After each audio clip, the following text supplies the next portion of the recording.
clerk to let us know when we're streaming.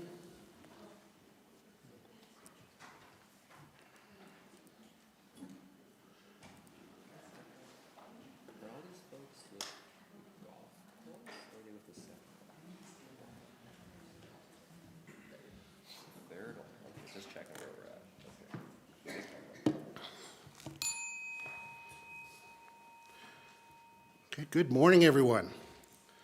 I call this meeting of Council for Tuesday, January 6, 2026 to order.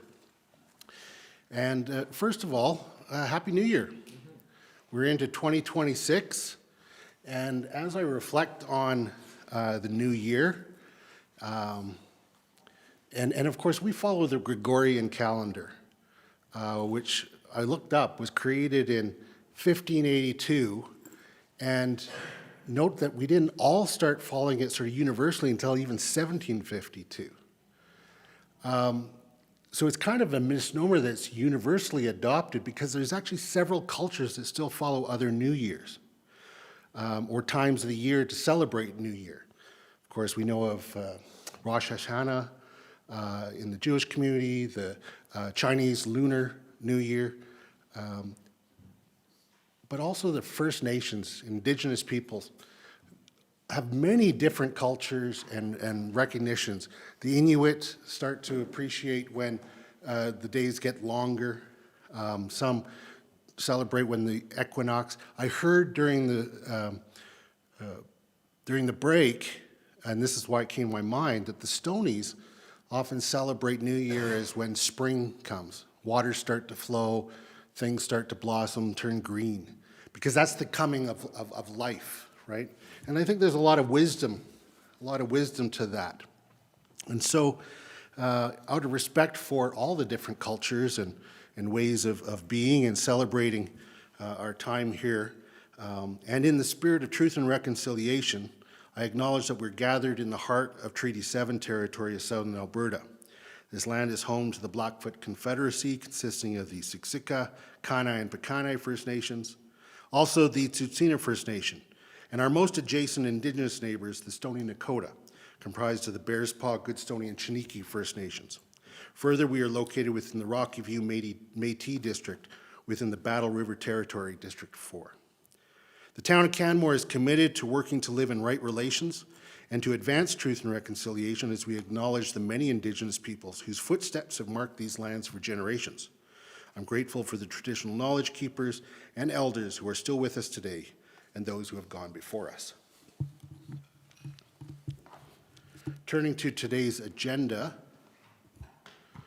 I understand that there's going to be an amending motion put up momentarily, so I will first move that we approve the agenda for January 6, 2026 regular meeting of council as circulated, but then I will move that council approve the agenda. You've combined it all into one here. Okay. Then ignore what I just did there, because I won't do an amending motion then. I'll just do this motion. Okay, so that council approve the agenda for January 6, 2026 regular meeting, amended by adding an applicant summary to the Silvertip Golf Course Consolidation, Town of Canmore Municipal Development Plan, Silvertip Area Structure Plan, and revised Land Use Bylaw amendments, and revised Land Use Bylaw Amendment 2025-1895, Three Sisters Drive, public hearing proceedings.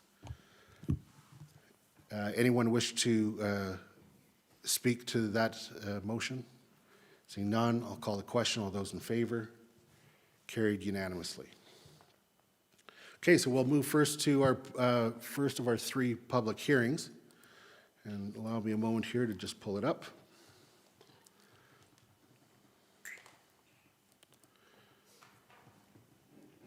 Okay, so first I call to order the public hearing for bylaws 2025-23, 2025-33, and 2025-34. The purpose of these bylaws are to amend the Municipal Development Plan, the Silvertip Area Structure Plan, and the Land Use Bylaw to give effect to the Silvertip Golf Course Consolidation. The public hearing will proceed as follows. After I provide this introduction, administration will make a presentation to set a context for the hearing. Council will have opportunity to ask questions of administration after their presentation. The applicant will then make a presentation regarding the subject matter of today's hearing, and council will also have an opportunity to ask questions of the applicant. Then I will invite members of the public to speak. There will be an opportunity for council to ask questions of clarification after each speaker presents. Once anyone present who wishes to speak has done so, the municipal clerk will provide the names of those who provided written submissions. Then council will again have opportunity to ask questions of administration before the public hearing is closed. And with that, let's move to the administration's presentation. Good morning, welcome. Good morning, Your Worship and members of council. Happy New Year. I'm very excited to be here and kick off the year with a very exciting public hearing for bylaws 2025, 34, 33, and 23, which are amendments to the Municipal Development Plan, Silvertip Area Structure Plan, and Land Use Bylaw. We received an application to amend these documents earlier this year, and this really is a part two of an earlier series of Land Use Bylaw, Area Structure Plan, and MDP amendments dealing with a lot consolidation and areas around the Silvertip Golf Course. These two particular areas are parcels that currently serve as Hole 6. In the map here, they're shown as A and B and are kind of against Mountain Tranquility Gate. The MDP amendment, and really all of these amendments are served to change these two areas from residential to the Silvertip Golf Course. So the Municipal Development Plan does this by taking neighborhood residential to private recreation. The Silvertip Area Structure Plan takes these areas of residential, medium, and low density, and takes them to open space, which is what the Silvertip Golf Course currently is. And then the Land Use Bylaw Amendment, which is STR1 and STR2 residential districts to the DC district, which is for Silvertip Golf Course. There's also a text amendment, which is rather minor in nature, to remove a section. It's at the recommendation of administration, more of a housekeeping item. Circulation was completed to landowners within 60 meters of the subject property. Public hearing was also advertised in the Rocky Mountain Outlook and circulated by mail. No comments or questions have been received to date. It is therefore administration's recommendation to give second and third reading to all of these bylaws. Thank you. Thank you, Ms. Collette. And now we're, first of all, see if there are any questions from council. Okay, and just to clarify, I mean, this is actually part two of a matter that's council's already approved the first transition of lands, and this is one that we told was going to be coming as well, right? Correct. Right. Through the chair, the original first piece of this was to take about a 0.34 hectare portion that was part of the Silvertip golf course and transition it to residential, and this is taking about 0.35 hectares and putting it from right. residential to golf course. Yeah, it was a swap between the two zones. Correct. All right, very good. Now we'll hear from the applicant. Will you be introducing the applicant, or should I just, do we know who is here on behalf of the applicant? Great. Oh. Welcome. If you could please introduce yourself, and whenever you're ready, the microphone is all yours. Absolutely. Good morning, Mayor and Council. My name is Emily Kloppenberg. I'm a community planner with B&A Studios, representing Stone Creek Resorts, who are the landowners for this file, and I am listed as the applicant on file for this item today. I have a few visuals just to help, but oh, it needs to be here. Okay.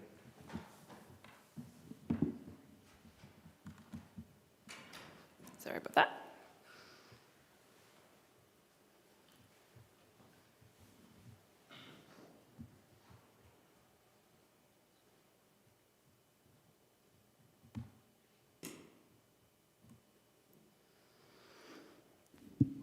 Perfect. So if you can see my screen, similar to the images that administration has presented, we understand that the item today, it's a land use amendment.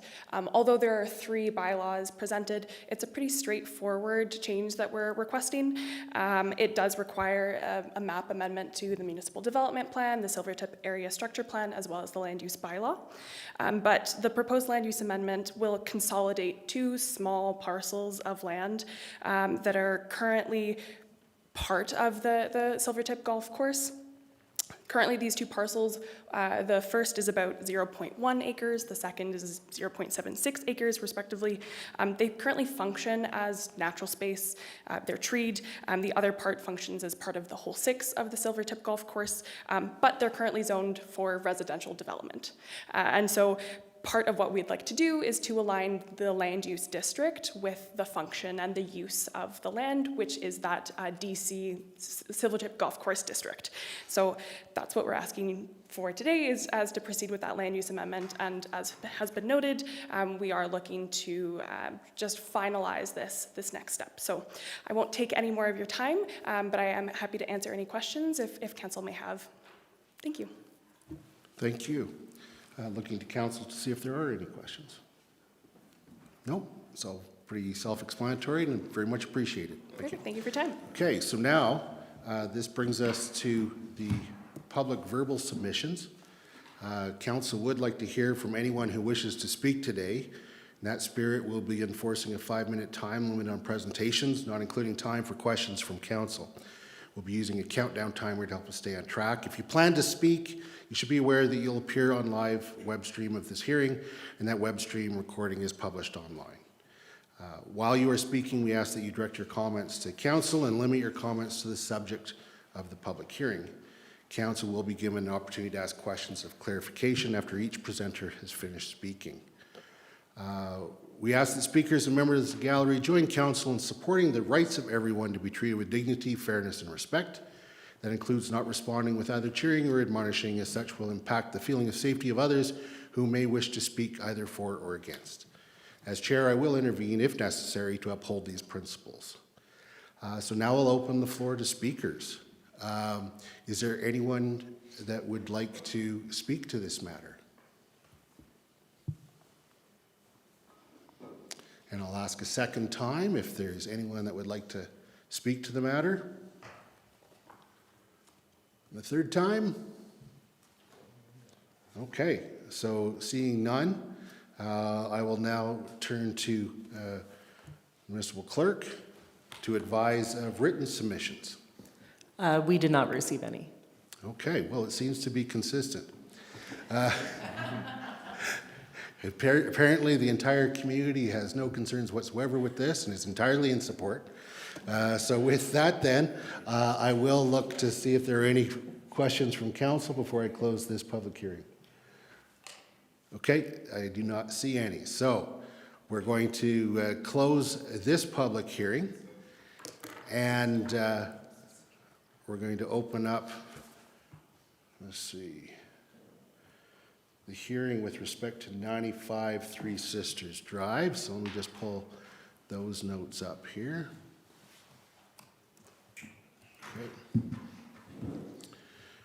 Okay, so for those of you who were listening so intently during the first one, you'll see a lot of overlap here in my directions, and I'll try to summarize them. But first of all, I call to order the public hearing for Bylaw 2025-18.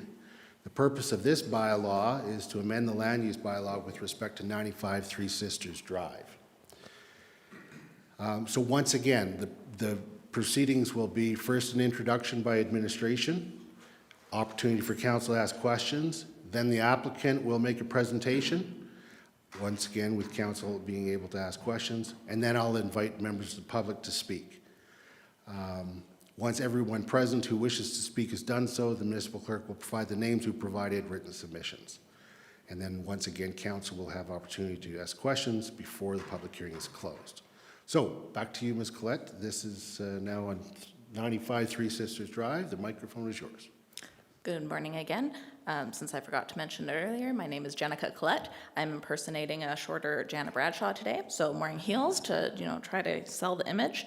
This is a presentation and introduction for the public hearing for Bylaw 2025-18. Essentially, this is a redistricting application from local commercial district to commercial resort district. This allows, and I love this language, to harmonize land use within the parcel. Currently, there's some split zoning that's happening in this particular parcel, and this would allow for a more consistent zoning picture. For context, in red here is the lot on 95 Three Sisters Drive. The local commercial district, which is what we're starting with, this table here shows a list of permitted and discretionary uses. As the name implies, it's very commercial in nature. And then the proposal is to go to a commercial resort district, which again, commercial in nature, more aligning with the resort intention of that area. There currently is a development permit application, has been processed for visitor accommodation and employee housing adjacent to this subject site. So this would align with the surrounding development. The municipal development plan really aligns with this proposed change. It's intended to be for a tourist service commercial area, and the proposed district is consistent with this. Administration, as we always do with land use bylaw amendments, did a courtesy mail out within 60 meters of the subject site. No feedback was obtained, though we did receive 2 inquiries asking for additional information on uses, but no concerns were filed. It is therefore recommended that Council give second reading and third reading to Bylaw 2025-18.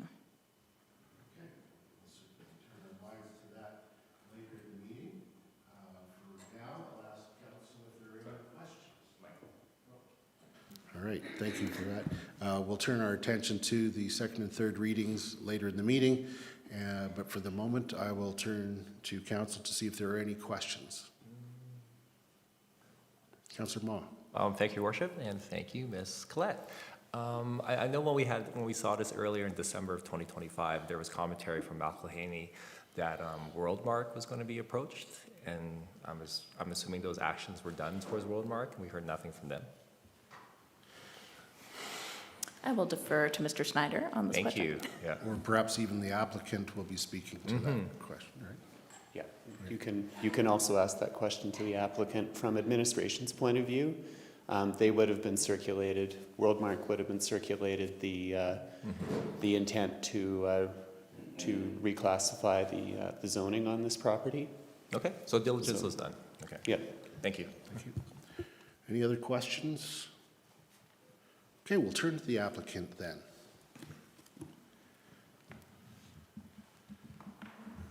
Morning and Happy New Year, and take a moment to get set up, and whenever you're ready, the microphone is yours.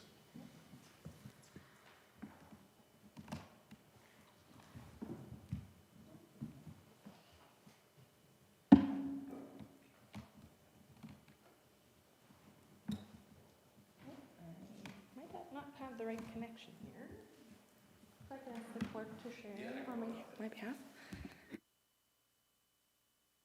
Connection on my computer there, but good morning, Happy New Year. My name is Andrea Butler with McElhaney Consulting. I'm the applicant on file for this land use change on behalf of Distinctive Homes. And I do have some just short presentation here that the clerk will. Yeah, no worries. We'll just take a moment until it comes up on screen, and not a problem whatsoever. Now all of our eyes move to Mr. Stiver as we wait. No pressure. Here it comes. There we go. Thank you.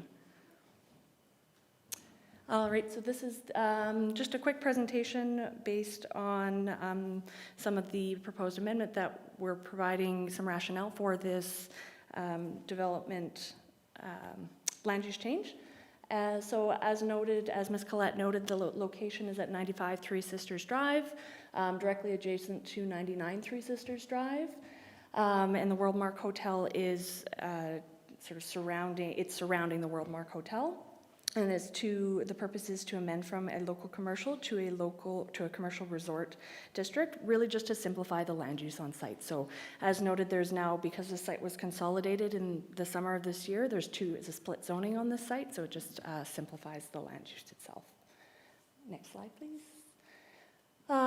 So the amendment is intended to align with the site with the surrounding resort development and simplify the land use on site. The site was consolidated July 25th of this year, giving it that split zoning. Next slide, please. As noted, there is an existing development permit on the 99 Three Sisters Drive site, and this lot consolidation and land use amendment is intended to work harmoniously with the adjacent site so that the site works together. So it is a fairly unique site configuration as it wraps around the existing Worldmark Hotel. So having the consolidated and single land use will make it simpler from both a servicing perspective and just from a land use perspective. And then the building massing and design are oriented towards the Three Sisters Drive to align with that surrounding resort context. And of course, the detailed design will continue through the development permit process as required. As Ms. Collette noted, the MDP does support this visitor accommodation and limited commercial uses. So the proposed commercial uses are office and retail to support the visitor accommodation. Councillor Ma, you did have a question regarding the Worldmark Hotel. So they were notified on July 16th, just letting them know that the application is in process, and we didn't receive any notification back or any complaints back from Worldmark. The application was also posted on site on July 23rd, and then the lot consolidation was finalized on July 25th. So all of the due diligence in terms of public engagement has been done. And then as noted in Ms. Collette's summary, 2 written submissions were received, no written submissions in opposition, and then no formal letters of objection, and we have not heard from the Worldmark Hotel in objection to this site. So we're right now at the public hearing stage, and I'm happy to answer any questions. Thank you very much for your presentation. A unique configuration of the land, to say the slightest. Indeed. It's downright strange. Yes. Yeah. There's not a straight line there, I don't think. No. Anyway, looking to council to see if there are any questions. I don't see any. So thank you very much. Thank you very much. Okay, so before turning to public submissions and going through the directions again, just wondering if there's anybody that's wanting to speak to this matter. Just a little wave and I'll proceed. Okay, so what will happen now is we would like to hear from everyone who wishes to speak today. There'll be a 5-minute time limit on the presentation, plus any time for questions from council. You should be aware, if you're speaking, that you'll appear on the live web stream of this hearing and that the web stream recording is published online. While you're speaking, we ask that you direct your comments to council and limit your comments to the subject of the public hearing. There will be an opportunity for council to provide or ask questions of clarification. And we ask that all presenters remain respectful to support the rights of everyone to be treated with dignity, fairness, and respect. So now I will open the floor to speakers. Please, you raised your hand first, and so come to the microphone. I'd ask that you introduce yourself.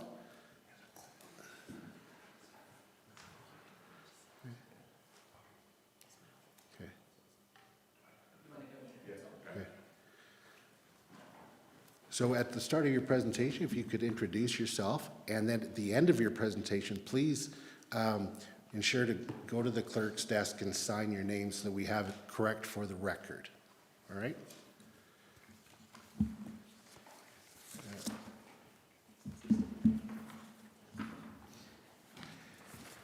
And whenever you are ready, the microphone is yours. Welcome.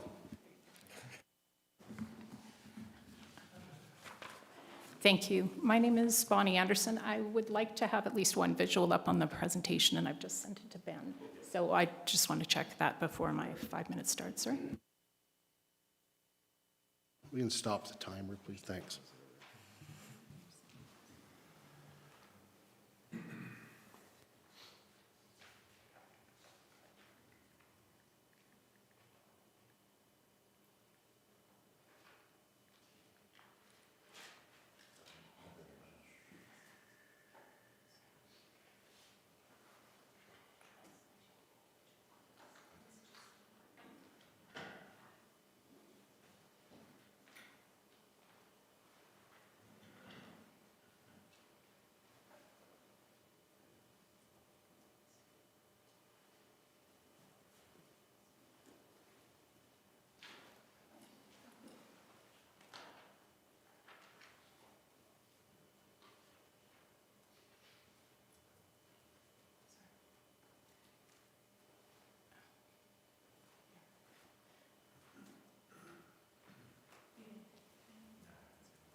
Sorry. Good morning. My name is Bonnie Anderson. I apologize for not providing these materials to you in advance. I apologize. I was in a family funeral late last week in Winnipeg, so I just came back yesterday. So I act for Worldmark. They are the adjacent landowner at 91 Three Sisters Drive. And the application today, we have the following submissions. And Ben will get the visual up. Yeah, there. So it's part of your package, and again, I apologize for not providing that in advance. I just didn't have the time. The October 1997 development permit involving all of the lands, including the one under the application today. There are 4 parcels, 91 Three Sisters Drive, 91B Three Sisters Drive, 95 and 99 Three Sisters Drive. The existing development permit was approved in 1997, slightly amended in 1998, and the current development, you can see the sort of curved, sorry, I don't know if you can you expand that at all? Or maybe just point to it. The residence in the building there is combined of Worldmark on the north part. The north is actually to the left. And the south part of the building is for Grand Canadian. The reason why I am bringing up the prior development permit is because it is an existing development permit for the entire property, which includes 95 Three Sisters Drive. And the original development permit, as noted in our submissions, has actually never been amended, et cetera, as to parking required. The parking requirement across the 4 sites is 187 stalls. The reason why this is important for the application today is that 37 of those stalls are located on 95 and 99 Three Sisters Drive. With this rezoning application, we submit that it will be much easier to eliminate the parking because this zoning will be a list of permitted uses in the CRD zoning will accelerate the parking issues for our client, and again, will disregard the original development permit that set aside 37 stalls for our client's use. Again, our client's use is our client with Grand Canadian is 150 unit visitor accommodation building. The building was approved with the whole site, including all of these properties, and requires 187 stalls. And again, we're of the view that this rezoning will accelerate the elimination of 37 stalls, 17 in particular on this 95 Three Sisters Drive. The other item we wanted to cover is that the application to actually rezone this property is not necessary. There's some suggestion that because of consolidation that it is necessary to rezone this property. It isn't. So until the parking stalls and access get sorted out, we are of the view that this rezoning should not go through. Of note, the 2 letters in support for this application are not affected parties. They are not adjacent landowners. They are actually consultants hired by the applicant or related to the applicant in constructing the development. So when you see 2 letters of support, they are actually not from anybody local.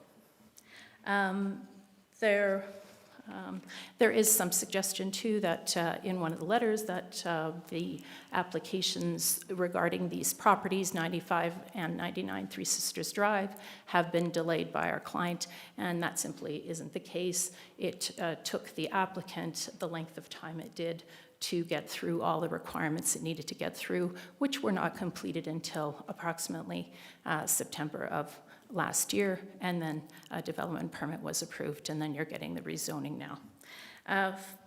Finally, we do caution, as a side note, just that councillors who sat on the quasi-judicial tribunal hearing of 99 Three Sisters Drive, because the 2 sites are quite linked, we would suggest that there may be apprehension of bias, and that we would suggest that that may need to be looked into prior to a vote on this matter. And we simply raise that just out of an abundance of caution, if you will.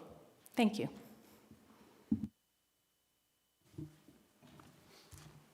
Okay, well, thank you very much for your presentation. There's a lot of information here. So just so I understand, so this land was subject to a SDAB hearing, and the appeal against the subdivision was denied. Is that correct? Actually has to deal with a development permit, which is separate. Yeah, I'm just trying to, yeah, if you could not touch your mic, that's fine, I'll just leave it on there. I'm just trying to understand the process here. So, because some of the arguments that are being made here is that there's parking allocated for the existing hotel located on the lands subject of this hearing, and that the changes made don't take into account the additional parking that's required beyond that which the existing development needs. Is that basically a summary of what I'm hearing? Okay. Yes, thank you.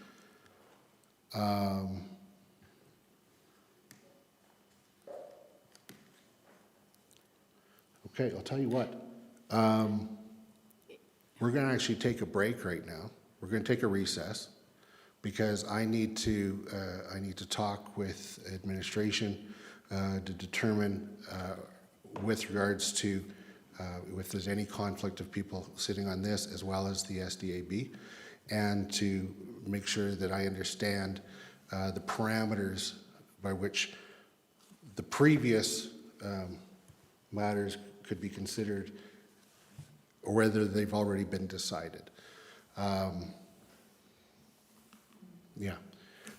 So I'm going to take a 10-minute recess right now, and I'm going to have a discussion with Dr. Cottle and Mr. Drydzick. Great.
turn to the clerks and ask to be advised when we're streaming again.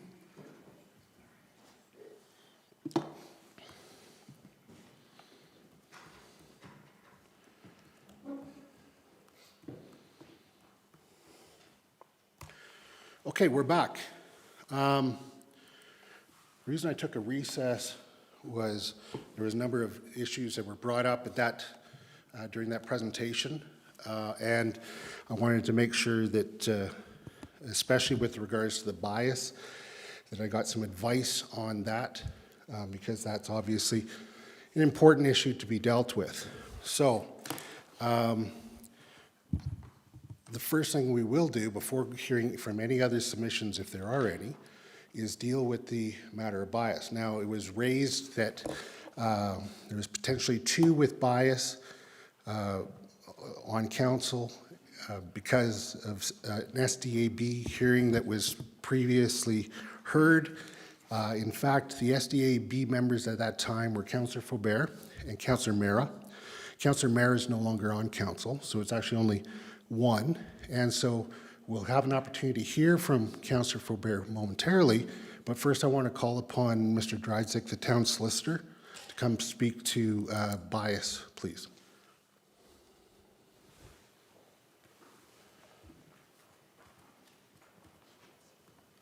Well, thank you, Mr. Mayor. So the first thing I would look at here in assessing a bias or apprehension of bias is the nature of the decision that's being made. So it's an application for a land use bylaw amendment to council. In this particular case, the test is actual bias. The Supreme Court of Canada decision in Old St. Boniface Residents Association is a leading authority on that one. So you're assessing for actual bias. And the question is, does a councillor have an open mind?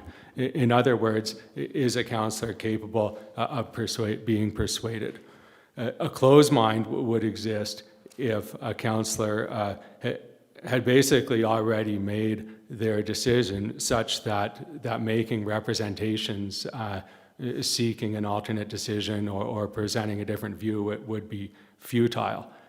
So the mere fact that a councillor has sat on a SDAB panel regarding a development permit appeal on one of the adjacent parcels doesn't necessarily meet that test of actual bias. The test is framed by the applicants. I'm sorry, not the applicants. One of the public participants' lawyers here was framed as a reasonable apprehension of bias. Now that is the standard for many forms of decisions. For example, at the SDAB itself or the Planning Commission, if a councillor was sitting on one of those bodies, then the test would be reasonable apprehension of bias. But in this particular case, you're looking for actual bias, evidence of an open mind. So with that, I would suggest that councillors who, I guess Councillor Faubert, if she was involved in the previous SDAB decision, would self-assess and speak to her assessment. Great, thank you very much, Mr. Dryzik. So Councillor Faubert, based on what Mr. Dryzik has presented, I was wondering if you could speak to whether or not you have an open mind with regards to this application. Awesome. Thank you, Your Worship. And thank you, Mr. Dryzik, for some clarity around the test that is for the decision in front of council today. And after careful consideration, I've confirmed that I always have and remain open-minded. I can be convinced on this matter before council either way, and I'm confident in my ability to proceed. Thank you. Great, and thank you for turning your mind to that matter. Okay, so then that brings us back to questions of this, with respect to the submission. So Ms. Anderson, thank you for your submission. There's obviously a lot of information here for us to digest, but I'll turn to council to see if there's any questions of clarification. Councillor Murray. Thank you, Your Worship, and thank you for your presentation. I'm wondering if you and the proponent have had conversations before this public hearing regarding these parking concerns, and if there's been any resolutions or anything that has come of that. Sure, most of those communications through the chair have been confidential, but I will say we have been in communications with them for a period of time. It is not, this is not the first time we have brought forward our concern regarding parking, and it's not the first time, certainly not the first time we've discussed that issue with them. So, yeah, we didn't submit submissions in advance, or perhaps by the November 17th date, or whatever the date, early date was, because we were in the midst of SDAB, et cetera, with them at that time anyway. So all these issues that we have right now are and were known or should have been known by the applicant. Awesome, thank you so much. Councillor Faubert. Thank you, Your Worship, and thank you, Ms. Anderson. In your presentation, I believe you said that one of your concerns is that the changes to permitted and discretionary uses in going from the CC local commercial district to the CRD commercial district, commercial resort district, would result in increased need for parking. Well, if the proposal that is, through the chair, if the proposal that is attached to the package, which is what they are proposing to do, presumably for the development permit application part, it's going to have an impact on parking in the sense that we, let me think, on 95 Three Sisters Drive, we currently have 17 stalls there. And so the development permit is ready to be applied for. And yes, we believe it will result in an increase in parking. Because what's in front of us is a land use bylaw change, and the changes around the specific type of district, which is the specific permitted and discretionary uses, which would relate to parking, and that's the only realm that I can make a decision in. So any proposed attached development permit doesn't really apply. So I was really curious if there was actual specific uses that you could point to that you felt would increase parking requirements in that specific district, because that's what I thought I heard you say. Yes, so my apologies through the chair. For clarity, visitor accommodation, we believe would add additional parking stall requirements. So right now in the CC district, it is mainly focused on commercial and local commercial uses, so it doesn't have visitor accommodation and the type of uses they wish to apply for. So I do, it is our submission that there will be it's hard to suggest that the development permit plans handed in with the land use bylaw, if they weren't before you and able to be looked at, they shouldn't have been submitted with the application. When you hand in development permit plans with a rezoning application, sometimes you do a direct control district and you actually append the plans to the rezoning application. So in any event, We're of course not dealing with the development permit because we're not the development authority for that. For sure. We're dealing with land use. Great. Councillor Faubert? And also, the building, the uses in the building can change over time, right? Like, the structure is one thing, but the uses of the district is another. Because any of these permitted or discretionary uses at any point in time in the future can be applied for.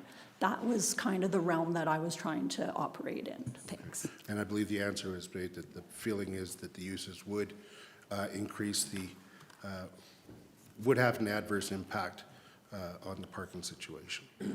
Councillor Ma. Yeah, thank you, Your Worship, and thank you, Ms. Anderson, for coming. I'm trying to understand a little bit more, because there's just a lot for me to process here, and there's a little bit of conversation here regarding parking stalls. I think a number that came out, there's 37 parking stalls that are potentially in question, and are those, just correct me if I'm wrong, are they on 95 and 99 Three Sisters Drive? Sure, through the chair, I'll clarify. The Yeah. 37 parking stalls that are being eliminated are or looking to be eliminated. There are 20 on 99 Three Sisters Drive, Okay. which is Lot 4, which is on the right side, and then the 17 are on 95 Three Sisters Drive, which is Lot 3. And they're on that other piece of land through some sort of a private agreement between the landowners.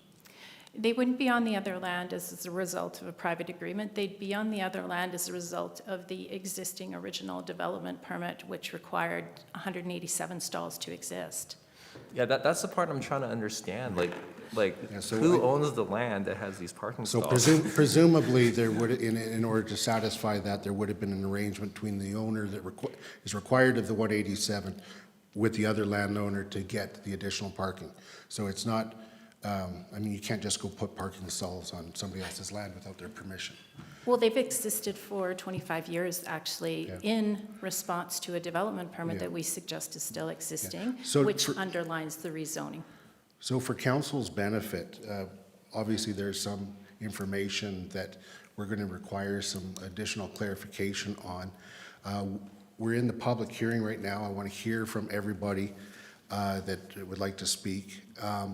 And when we get to second and third reading, my inclination is to postpone this matter until next month, council meetings, so that we have time for administration to provide us a response in regards to all the submissions that we hear today. Okay. Any other questions for Ms. Anderson? No, thank you very much for your presentation today. Looking to see if there are anyone else wishing to speak to this matter. I'll just ask again in case anybody's just sitting on the fence. No? Okay, I don't see any. So now I'll turn to the municipal clerk to advise if we've received any written submissions. We did receive 5 written submissions in favor from Dale Hildebrand, Corey Honsinger, Ian McCorkindale, Brian Talbot, and Alex Zablotny Shantz. Great, thank you very much. Beyond the parking matter, is there anything that is sort of quicker in nature that anybody would like to ask administration at this time? Like I said, at second and third reading, I'm going to be seeking to postpone and place direction on administration to come back with a report to us. All right? Okay, so I don't see anything further there. So I will close this public hearing. And we'll proceed the next one. Just give me a moment to pull it up here.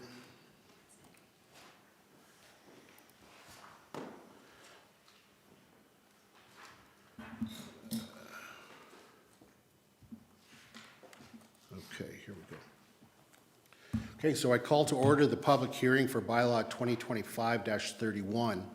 The purpose of this bylaw is to amend the Town of Canmore MD of Bighorn Intermunicipal Development Plan by updating the map. Similar process as previous, except we don't have an applicant presentation. So after this introduction, administration will provide a summary of the matter under consideration. To set a context for the hearing, council has an opportunity to ask questions. Then I'll invite members of the public to speak. Once again, with council having the opportunity to ask questions of clarification.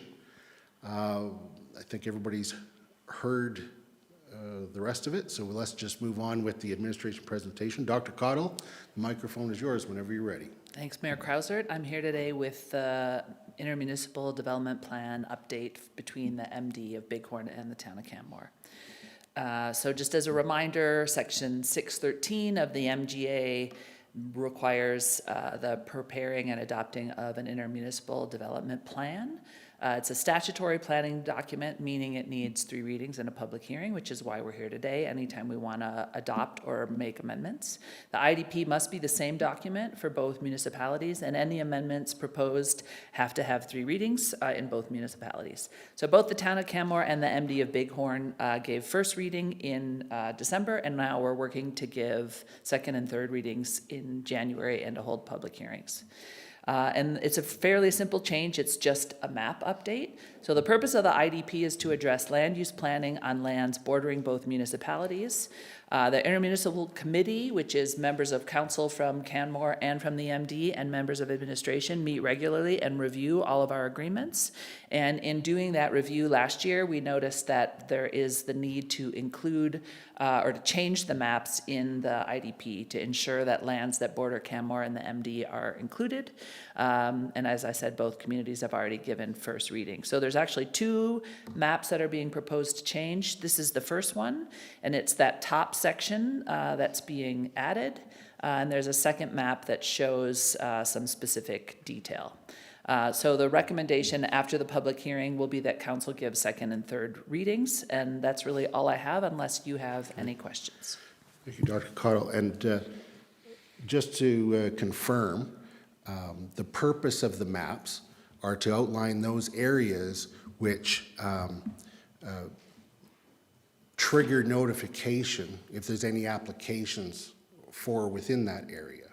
So if there's, for the new area that is being added, if the MD were to receive any applications in that area, before there was a map, there would be no obligation for them to give us notice. But if there's a map, there is an obligation to give them notice. Great. So that's the reason for this change, is to make sure that those areas next to Canmore were notified if there are any changes, correct? Yes. Okay. Councillor Marin.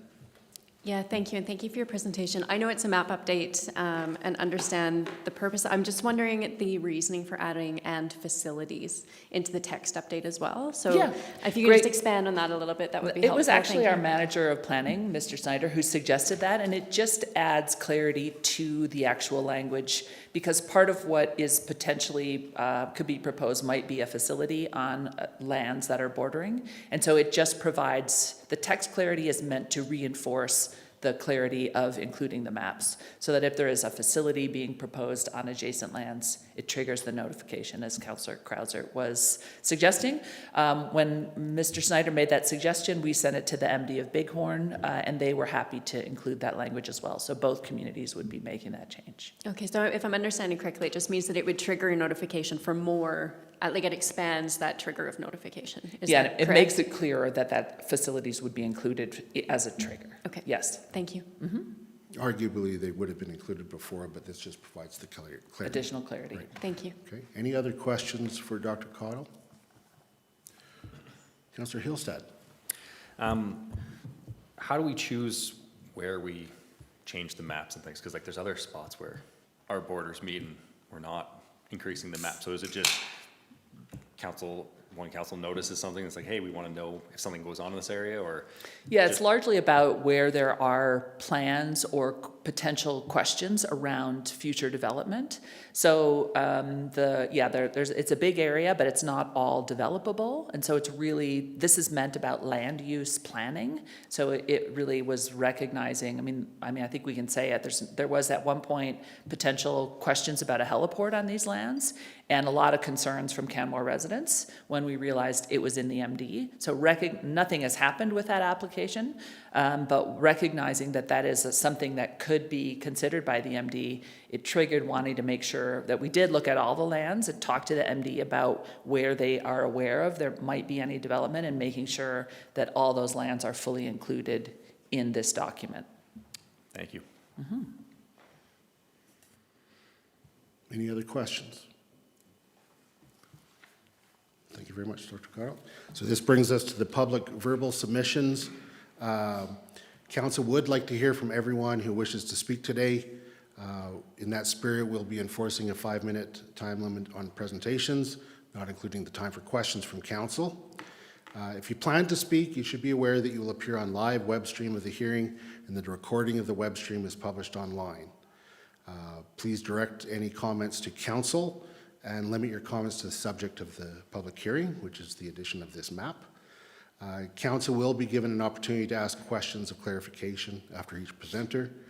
And we ask that, as I mentioned with both the previous, that any speakers please maintain the dignity, fairness, and respect of everyone here, whether they have the same opinion of you or is not. So please no cheering or admonishing as such will impact the feeling of safety of others who may wish to speak. So now I'll open the floor to speakers. Is there anyone here that wishes to speak to this matter? Yes, please go ahead. Come forward. Mr. Cook, welcome. Hello, thank you. And the microphone will be yours in just a moment, but there's just a reminder, when you're done, please sign the register at the clerk's desk so we get your name proper for the record.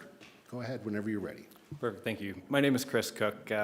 So I'm raising concerns today about the public notice timing of this matter. Being December 25th, putting it in the Outlook, and then January 2nd, there was not a reasonable opportunity to meet with certain public figures such as Mayor Krausert or Councillor Graham to discuss matters, concerns over this map change and what is also a definition change. The article in the paper only stated a map change, but once you read into it, you understand that there's a definition change to add the word "and facilities." So for us, we were just looking to gain some clarity on the reasoning to put this map change in and the definition change and a number of other concerns we have. So I would request that council delay second and third readings to the next council meeting in February in order to allow a reasonable amount of time for us to meet with certain figures to answer any key concerns and questions that we have. Okay, so thank you for your perspective there. So a couple things. One, the notice was given according to the rules, and we're also working in conjunction with the MD timelines as well to make sure that together. In fact, if after the public hearing, if we postpone, we're actually not allowed to receive any further information. So if we postponed, it would be for other reasons, but not to receive further information, because that's the purpose of this here. I can hopefully provide you a little comfort that the purpose of these changes is entirely to protect Canmore. We don't know of anything that's being planned there. There were thoughts of heliport. We don't know if there's any applications, but if there are, we want to get notice of them. And that's really the main trigger.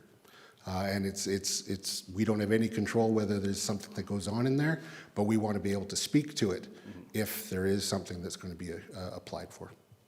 And again, for us, we're looking to have questions answered, and the councillors that we had met with were unable to answer a number of our questions, and that's where, with the timing of it being over Christmas break and being over the holidays, we were seeking another opportunity to have our questions answered from those involved with this IDP committee who are unavailable to speak with us.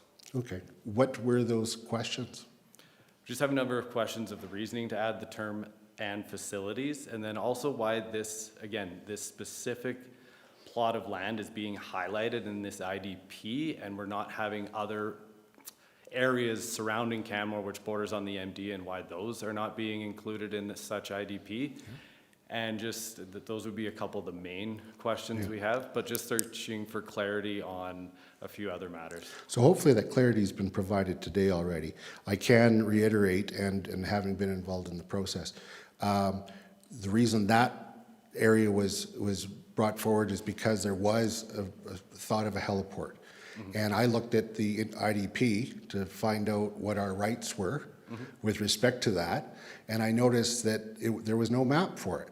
So I went back to the committee and said, we need to take a look at our agreement because we need another map. And when we did that, we also looked at all the other areas. You don't just put everything that is adjacent as part of a map. You really look at areas where there's potential development. And most of the areas that are undevelopable. So we did look at them all, and that was the one area that was really missing. And as far as the "and facilities," that's more of a clarification. Once again, it's about protection for Canmore, and so we believe that facilities would have been caught by the current wording, but just to make sure it's good to add it in. Okay. Okay? But we still kindly request that this be motioned to Yeah. move to the Once next council again, meeting. if we do delay it, we would have to instruct a whole new public hearing process, and I'm not certain that there's grounds for that. Because if we just postpone, we wouldn't be able to receive any feedback from the public. Okay, Okay, thank you. thank you. Oh, yeah, I'm looking to see if there are questions here. So, Mr. Cook, just one second here. Councillor Faubert, do you have a question? Yes, well, you answered my question, but I just wanted to make sure through the chair that the member of the public speaking understood that this public hearing is the official, this is the space to ask your questions, to get answers, so that everyone gets the same answers. Yeah. And so I would really encourage Mr. Cook, if he has other questions, to please ask them right now, because I would like to hear them and I would like to hear the answers. Yeah, it's an excellent point, because the public engagement is actually to provide written submissions or come and make your presentation. Meeting individually with councillors is actually not particularly helpful for the overall process, because it doesn't inform all of council. So it's really good for council to hear as a whole those items. So, but there are others here. Councillor Murray, did you have something you wanted to ask? Thank you, Your Worship, and thank you, Mr. Cook, for your presentation. You were referring to us and we. I'm wondering if you're here representing a specific group of people, if you're speaking as an individual. Currently speaking as an individual. Okay, Okay, thank you. thank you. And Councillor Ma. Thank you, and thank you for coming up to the public hearing, Mr. Cook. Another question, I think, Councillor Murray, you kind of asked that part when you were referring to we. I wasn't quite sure if you were advocating for a group or not. My other question is just kind of, I'm just trying to parse out your concern. What is your greatest concern or scenario that might happen? That's what I'm trying to understand. Well, again, the timing of the public notice, again, being Christmas Day and January 2nd, again, the timing where I'd reached out to Mayor Krauser's team to see if we could have a meeting just to fully understand the intent of having this map change. And then just why in the actual paper article, it had no note of the definition change to add "and facilities," whereas the MD of Bighorn's public notice in the paper included that there was a map update as well as a definition change. So I just felt that for the public, that was slightly misleading to say that, oh, it's just a simple map update. But actually, in turn, there is a definition change with it to add the term "and facilities." Again, being on a very sensitive area, just on the border of the town and the MD, there is a lot of concern with just clarity and transparency on why these things are happening. Because again, these lands have been for a long time cited as environmentally protected and highly sensitive. And again, now they're being cited as possible development. And around our town, there are other areas that again are very sensitive, but there is still a possibility that they could be developed. So looking at other IDPs, you know, such as Hinton or such as Red Deer's IVP, it's essentially a big swooping map around. Where here we're feeling like it is just highlighting this one specific piece, again, from past things that have come up in the possibility. But we were just I was looking for clarity on why is it specifically just this one and not a broader area around the entire town of Canmore. Yeah, and once again, this is only with the MD. The MD only touches us in certain spots. Yeah. KID, you know, is a big part of it, you know, other provincial lands. So that's why it's not all around the town. And it's only about development areas. It's very important to know this is for our protection. This is not to say we allow development in that area. This is so, hey, if there's any application, we want to know about it. Because there was an application being put to the province, and we wanted to know about it. And we wouldn't get that notice if it wasn't part of the map. Personally, I don't want anything there. And, but that's for another day, you know? But this at least gives us the opportunity to respond to that if this is approved. So I understand your concerns about the timing of the process. Was there... One other question. Was there a place where you could ask questions in that advertisement? Sorry? I'm just turning to administration. Dr. Cottle? Yes, have the one question. advertisement indicates to reach out to the municipal clerk through the municipal clerk email, and I believe the reporting from the clerk is that there were no reach outs for this particular item. I'll also just add, it's one of 3 public hearings that were advertised in the same timeframe, and there has been pretty good public involvement giving that. Yeah, okay. Thank you. And may I ask one more question, Your Yeah, go Worship? ahead. And perhaps administration can answer this, perhaps some of the folks from the MD Bighorn. Did you guys also post your timing for your public hearings with the same sort of window of time? Like I imagine like the MD will be having their public hearing situation. They've probably followed the same protocol of time frame. I can answer that for you. It was prior to the notices for the one for Canmore here. They were actually done in the issue prior in the Outlook, and their public hearing isn't until January 13th. Okay. It all depends on when Yeah. their meetings are set. Yeah, okay. Okay, thank you. I don't see any questions, so thanks again for coming out today. Your perspective is very much appreciated. Looking to see if there's anyone else that wishes to speak to this item.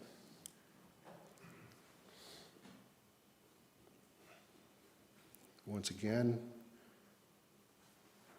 leaving the opportunity if anybody would like to speak to the matter.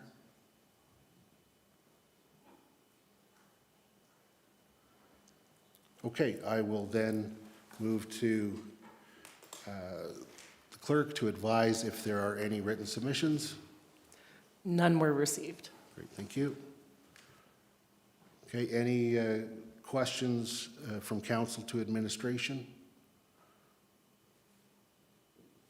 Don't see any. Okay, so I will close the public hearing. We're going to take a break now before moving on to the rest of council's business, because I imagine there'll be some movement around of people. Everyone's welcome to stay, of course, but I expect some may want to go. So we will resume at 10:30, so just 8 minutes. Thank you.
Okay, I'm looking to the clerk's office. Let us know when we're streaming again.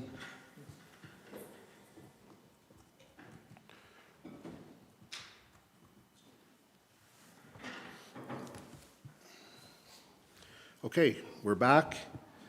We'll now move to the rest of business on the agenda, starting with approval of minutes. Item D1, minutes of December 2nd, 2025. Are there any errors or omissions? Councillor Marin. Yeah, sorry, there was just a couple typos in H1. Sorry, they're minor, Mr. Stiver. I believe it should say moved by Mayor Crowsert, that council authorized an extension. They're super minor. Okay. Right, H1 moved by. So there's some editorial comments there, or editorial corrections. So those are noted. Thank you. Any others, errors or error or omissions? Okay, seeing none, I will move that we approve the minutes of December 2nd, 2025 regular meeting of council as amended. All those in favor? Carried unanimously. Turning to December 9th meeting. Any errors or omissions? Okay, I'll move approval of the minutes of the December 9th, 2025 special meeting of council as circulated. All those in favor? Carried unanimously. Okay, item G1, Silvertip Golf Course Consolidation, Town of Canmore Municipal Development Plan, Silvertip Area Structure Plan, and revised land use bylaw amendments. Okay, we've already had the presentation today, but before I start putting any motions on the table, just wondering if any member of council has any questions that have arisen since the public hearing. Okay, seeing none, I will move the council give second reading to Municipal Development Plan Bylaw Amendment 2025-34, Silvertip Golf Course Consolidation. Would anybody like to speak to the motion? I would note, as I did in my question during the public hearing, that this is the sort of the second part of a land transfer between residential and the golf course to match plans as they are now revised. And so previously we had moved some land into residential, and now we're moving land from residential to golf course. Seeing no one else wishing to comment, I'll call a question. All those in favor? Carried unanimously. I'll now move the council give third reading to Municipal Development Plan Bylaw Amendment 2025-34, Silvertip Golf Course Consolidation. Anyone wishing to speak to the motion? Seeing none, I'll call the question. All those in favor? Carried unanimously. I'll now move the council give second reading to Silvertip Area Structure Plan Bylaw Amendment 2025-33, Silvertip Golf Course Consolidation. Anyone wishing to speak to the motion? I'll call the question. All those in favor? Carried unanimously. Move the council give third reading to Silvertip Area Structure Plan Bylaw Amendment 2025-33, Silvertip Golf Course Consolidation. Anyone wishing to speak to the motion? Seeing none, I'll call the question. All those in favor? Carried unanimously. And I'll move the council give second reading to Revised Land Use Bylaw Amendment 2025-23, Silvertip Golf Course Consolidation. Anyone wishing to speak to the motion? Seeing none, I'll call the question. All those in favor? Carried unanimously. And finally, I'll move the council give third reading to Revised Land Use Bylaw Amendment 2025-23, Silvertip Golf Course Consolidation. Anyone wishing to speak to the motion? Seeing none, I'll call the question. All those in favor? Carried unanimously. Okay, moving to item G2, Revised Land Use Bylaw Amendment 2025-18, 95 Three Sisters Drive. I'm going to make a motion to postpone this matter until the regular meeting of council on February, is it 3rd?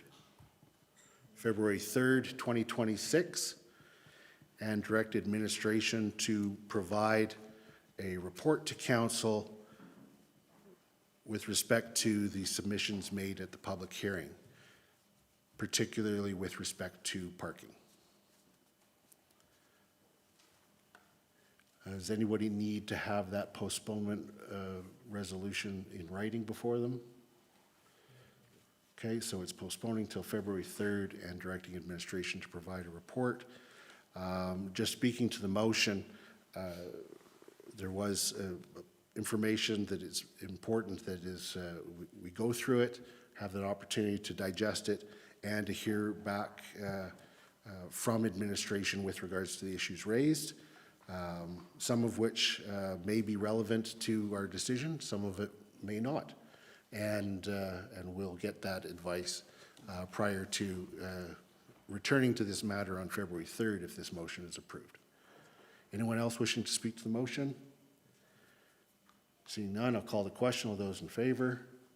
Carried unanimously. Okay, so item G2 is moved to February 3rd. Moving on to item G3, Town of Canmore, Municipal District of Bighorn, Intermunicipal Development Plan Bylaw Amendment 2025-31, map update. Before putting any motions on the table, I do want to give an opportunity if any member of council has any questions arising since the public hearing. Councillor Marin. Yeah, I just had a question likely for administration. There was a concern raised that the advertisement for the public hearing did not include that we would be changing definitions in the plan and only a map change. So I know that the MD did clarify that there would be a definition change and a map change. So I'm just wondering if there is a concern or if we need to address that there is a definition change as well, but that was not publicly advertised. Yeah, that's a great question. Thank you for checking. The ad meets all of the MGA requirements and is completely sufficient in terms of our obligations. It's simply a language change. The bylaw was available on the website. The municipal clerk's contact information was available for any questions or concerns, and the definition change was part of what was publicly available. So what it is a difference in approach between the town and the MD and an opportunity for us really to coordinate advertising going forward in the future to make sure we're both saying exactly the same things. But in terms of sufficiency and meeting the requirements of the MGA, there are no issues. Perfect. Thank you for that clarification. Thank you. And thank you, Councillor, for the question. Any other questions? I will move the council give second reading to Town of Canmore, Municipal District of Bighorn, Intermunicipal Development Plan Bylaw Amendment 2025-31 map update.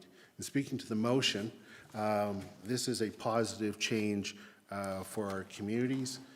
It's important that we turn our attention to the intermunicipal development plan from time to time where updates are required.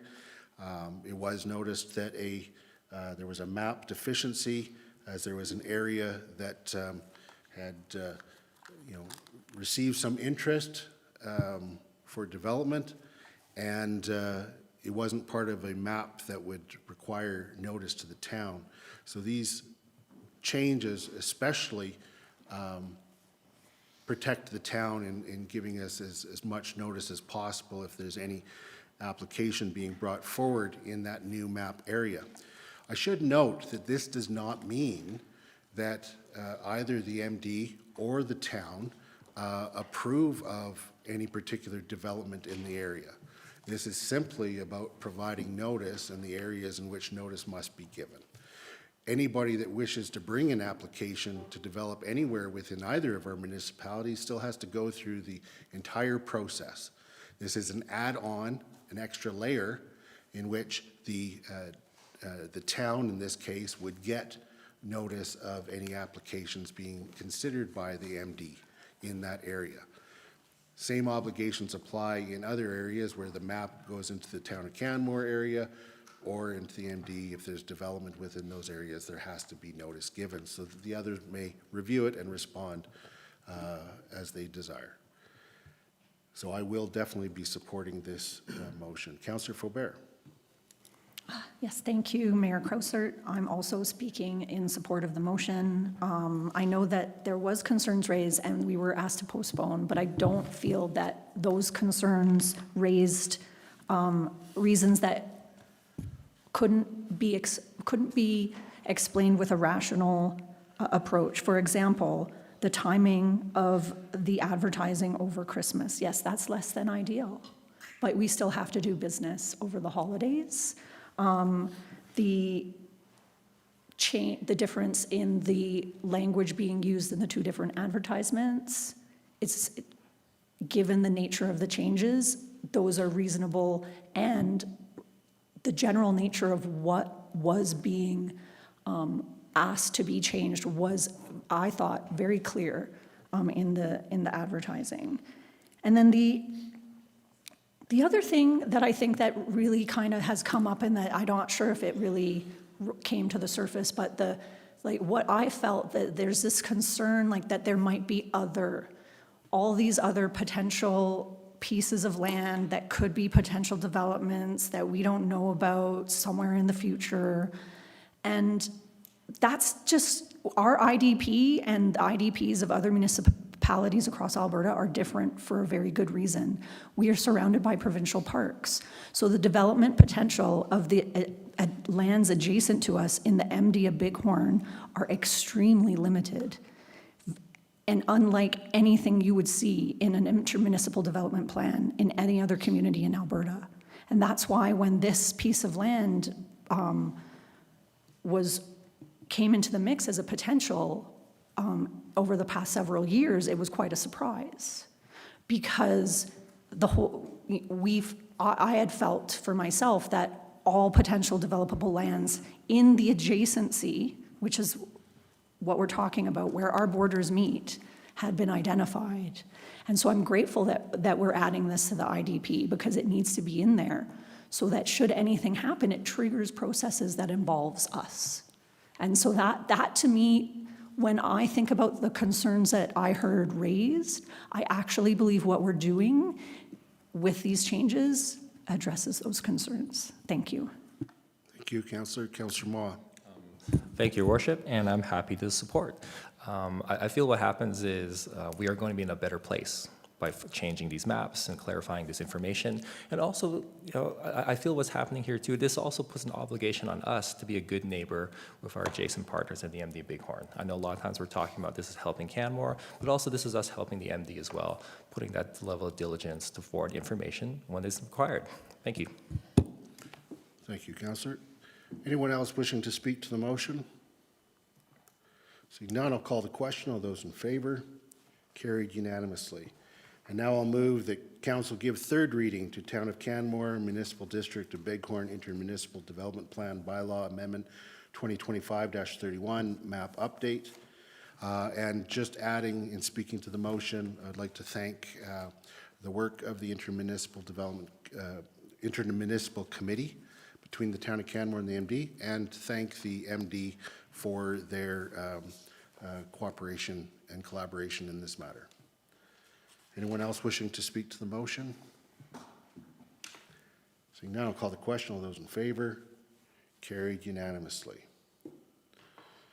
Okay, so now we might need a moment here just to switch things over, so if everybody can just be patient. Our next presentation for item G4 will be made by Mr. Cairns, who's joining us by Zoom. And so there's just a little flip over in the technology that needs to be done.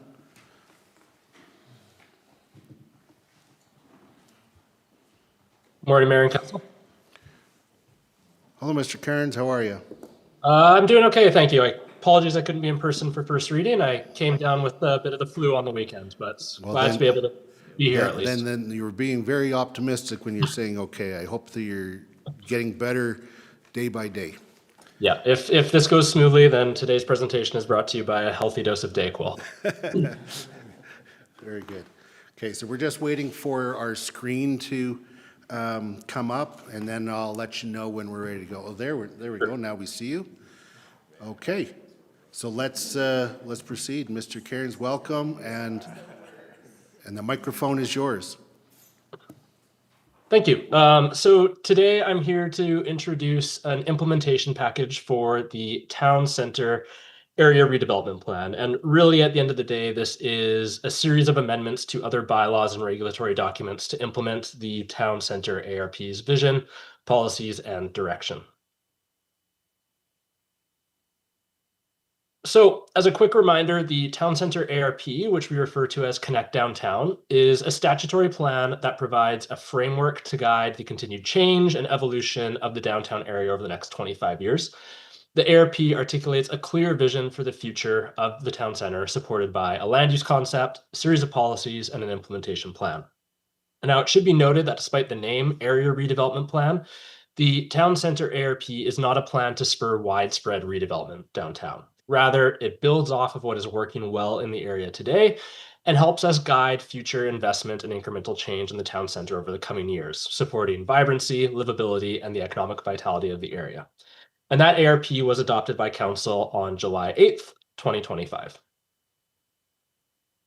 The Town Center ARP was the result of a comprehensive 18-month planning process that spurred 4 phases of work, 3 of which were public phasing, bringing the community along each step of the way, starting off with a visioning phase where we engaged with the community about ideas, aspirations, and hopes for the future of downtown, pivoting into an options phase where we explored what the future could look like and how we could achieve it, and then bringing those together into a comprehensive draft plan.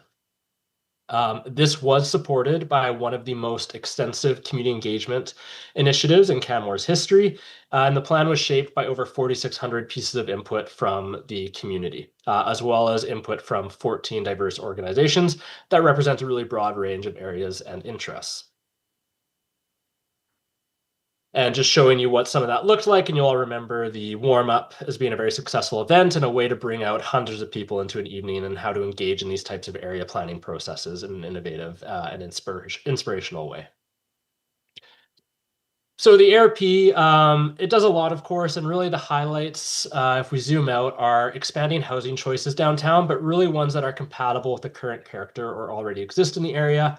A really key piece was limiting building heights to maintain views from public spaces, better integrating downtown with the Bow River and Riverside Park, emphasizing sustainability and resiliency, both in new developments, in material choices, in our parks and open spaces, as well as expanding and making new public space improvements in the town center area, including an expanded Riverside Park and a new Central Plaza. And just to illustrate what that can look like with some excerpts from the plan showing diverse building forms, but ones that are compatible with what you see in the area, reliance on interactivity, and natural placemaking elements. So although that plan was adopted by Council in July of this past year, achieving and implementing its vision, intent, and policies requires amending other town bylaws and to bring them into alignment with the ARP. So that is what this package before you is doing today. It includes amending the land use bylaw to ensure its regulations are consistent with the ARP and that properties are zoned in accordance with the plan. It also includes amending the municipal development plan to ensure the land uses in one of its conceptual land use maps align with the ARP. And finally, updating the parking cash and lieu policy to align with the transportation vision of the plan. So in terms of amending the land use bylaw, we propose amendments to several sections. It includes updates to our water body setback regulations and variances to water body setbacks, changes to some of the land use districts in the town center area, including R4, which is our medium density residential district, the TC or town center district, as well as our gateway district, and introducing a new mixed use land use district that we can use in the town center and potentially elsewhere. It also amends Section 10, which is piloting a new high-performance building incentive that aligns with some of our green building policies in the ARP, making minor amendments to our urban design standards, and then finally, largely a housekeeping one, is repealing a specific DC district as rezoning it to R4 would make this district no longer relevant. So I'll walk you through each of these one by one, and in the council report today, there's also a table summarizing what those key changes are for convenience. On the water body setback side, this section did require pretty comprehensive updates as the downtown area is the area most encumbered and affected by water body setbacks, and our current regulations are quite inadequate. So the intent of our amendments to the water body setbacks is to really improve protection and enforcement of our riparian areas and water bodies. And building off that, we also want to improve the landscaping, the ecological, and the environmental performance of those setback areas. Third is improving clarity. Our current regulations do not offer any. They just state a distance that buildings have to be set back. They do not prescribe what actually can or cannot go in that setback area, how it is to be designed, or and so on. So we're wanting to improve that clarity through these amendments and also provide greater consistency in how these regulations are interpreted, and therefore also reducing the need for SDAB appeals to allow development to proceed. In summary, it means we're looking for better ecological outcomes, but then also better procedures to better accommodate certain types of development. This map here is a figure taken from the ARP. It just shows you where those water bodies are in the town center area and then layers on different distances for setbacks. It's just show you how those properties are encumbered and the types of properties that we would be dealing with through these regulations. In particular, one really notable area is along Railway Avenue, where you can see we have these existing developments basically being built right up to the water body setbacks and with impervious materials, surface parking lots, things of that nature. So these new regulations will really help improve the outcomes in these areas and provide better clarity for developments and applicants on what is expected. So in summary, really what these changes are is strengthening protections for water bodies and the riparian areas. So we are now going to be requiring the long-term protection of the setback area through an easement or another legal instrument. And the setback distances and what we do in those setback areas are now modernized to align with an environmental impact statement that was done through the Connect Downtown planning process, current best practice and what other municipalities require, and also brings our regulations up to date with provincial guidelines, such as the stepping back from the water documents that they put out for guiding water body setback areas. On the procedural side, it also improves our review processes. So it tightens up and limits any circumstances under which variances would be considered and defines their maximum extent. So it's not left entirely up in the open for discretion. And then second, clearly defining what structures we may permit within the setback area and imposes a reasonable upper limit, which is 25%, so that we do not have further encroachments beyond that into those setback areas. Moving into amendments to our land use districts, R4 is our medium density residential. So that would be our land use district we use through most of the residential areas. This is already in place in some of South Canmore. So it's a form that we already see downtown and it works quite well. So the amendments here were focused on some council feedback we heard through consideration of the ARP and bring it into alignment with the plan's policies. So the notable changes include layering in a new incentive to see more accessory dwelling units incorporated on site. So allowing up to 2 accessory dwelling units and allowing for a relaxation to setback requirements to accommodate that. Piloting a new definition for how we calculate height. It does not increase the height limit, but rather it shifts its definition to being the midpoint of a sloped roof, rather than imposing a strict eave-line and height requirement. So it's going to result in a similar form, but provide more architectural flexibility and innovation on what that can actually look like, and likely more livable units as well in terms of ceiling heights. As well, it does open the door for very small scale neighborhood-oriented commercial uses, which would be discretionary. Really small scale uses sorted at meeting the needs of local residents, things like daycare facilities, perhaps small cafes and things of that nature. Changes to the TC district are really focused on height. So we did updated studies following council's feedback after public hearing and consideration of the ARP. And we are increasing the step back requirement for the 3rd floor to better preserve views and sunlights, which I'll speak more to in a second. Really tightening down the hatches as well on variances to heights. So currently our land use bylaw allows consideration for up to 20% of a building to exceed the height limits by 20% if it's going to enhance the urban design outcomes. That is now restricted and we would no longer grant that, except in very isolated cases where a mid-block connection is being provided. So something that actually connects pedestrians between, say, 8th and 10th Street as an example. But other than that, height variances would no longer be permitted in the town center district. And then finally, it also ensures the right supply of ground floor commercial uses. So restricting visitor accommodation as one example to only the 2nd and 3rd floors and limiting them as discretionary uses. Since this one is notable, I'll spend a bit more time on it. This is the 3rd floor step back requirements.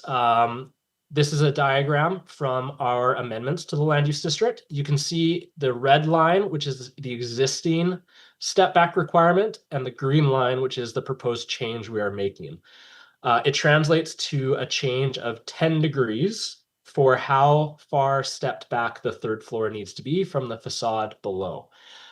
It seems small, but this translates into a reduction in shading at the spring equinox by 21% on the street.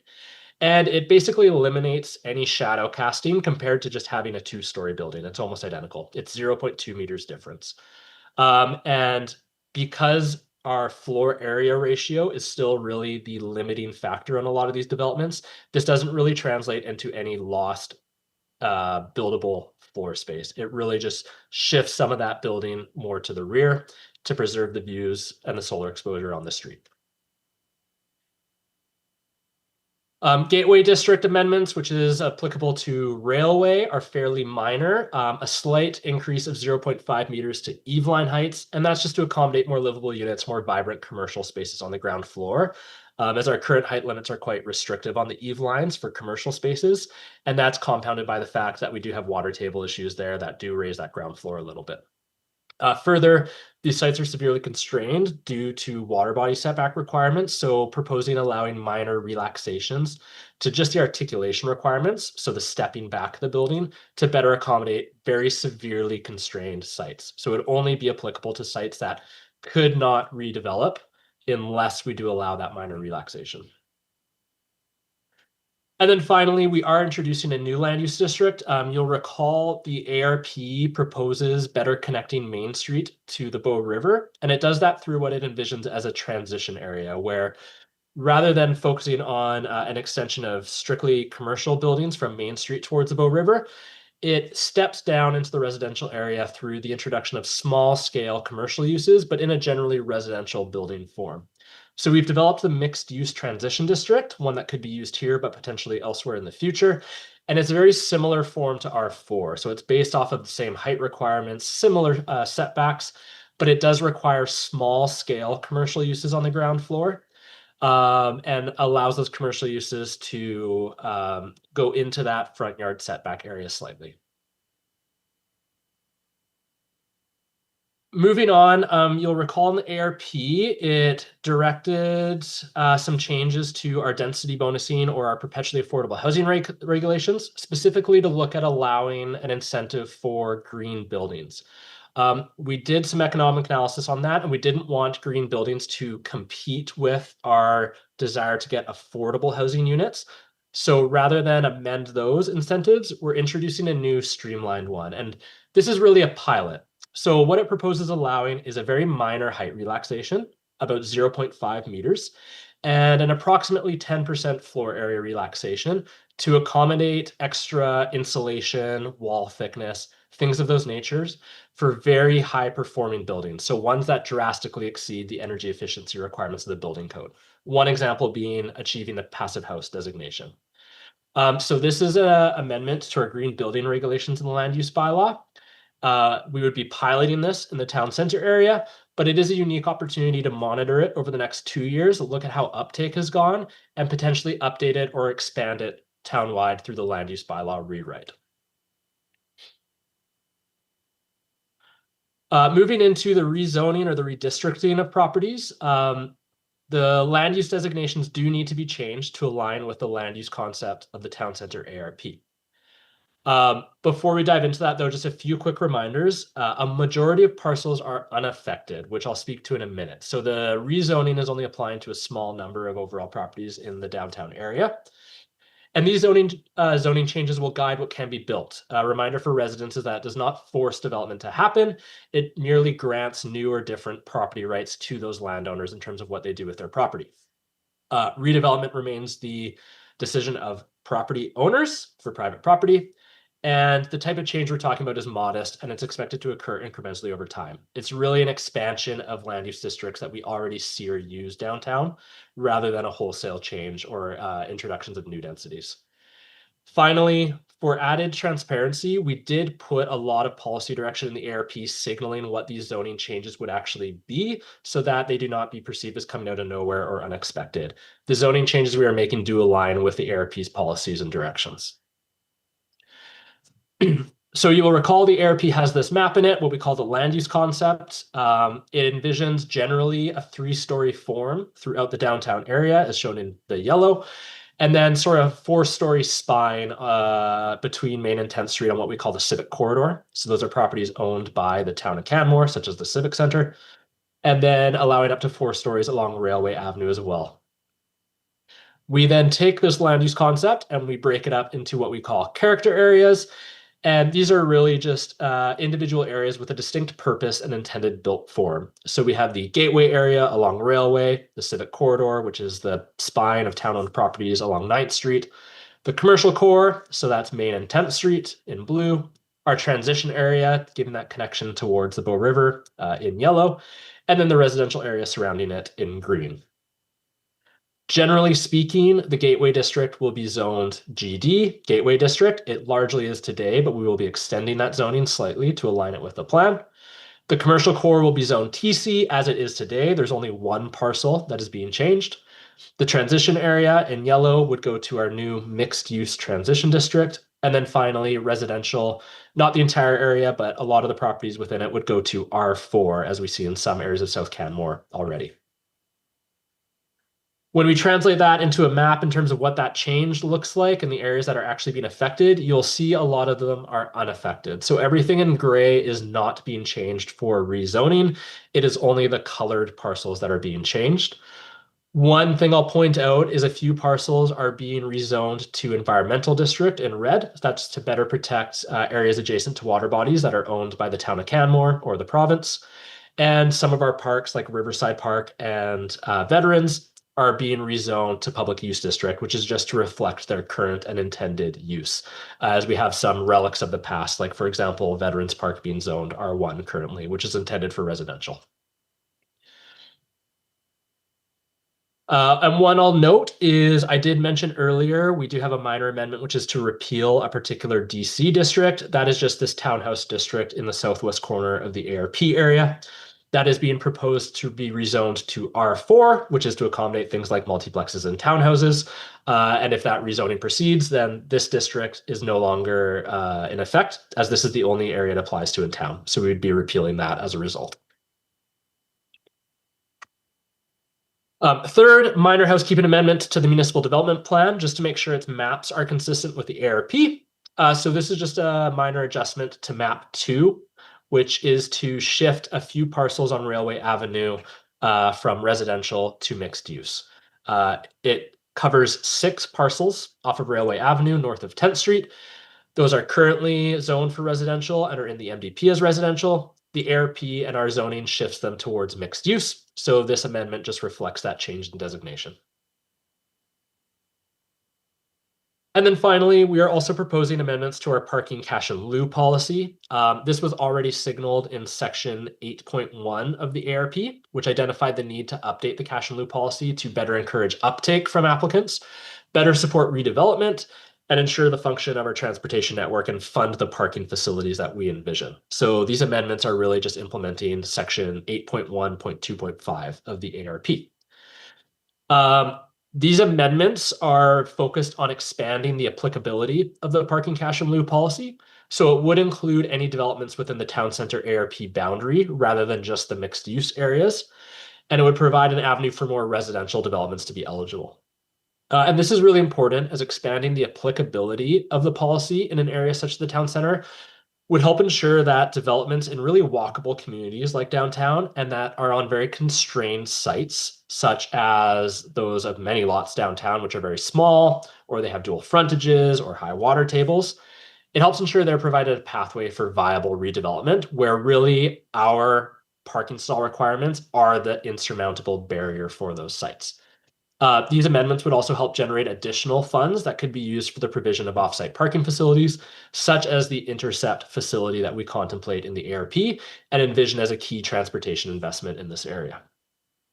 One thing I'll note is that we are undertaking, as you're already aware, an update to our ITP. That is occurring alongside the land use bylaw rewrite project.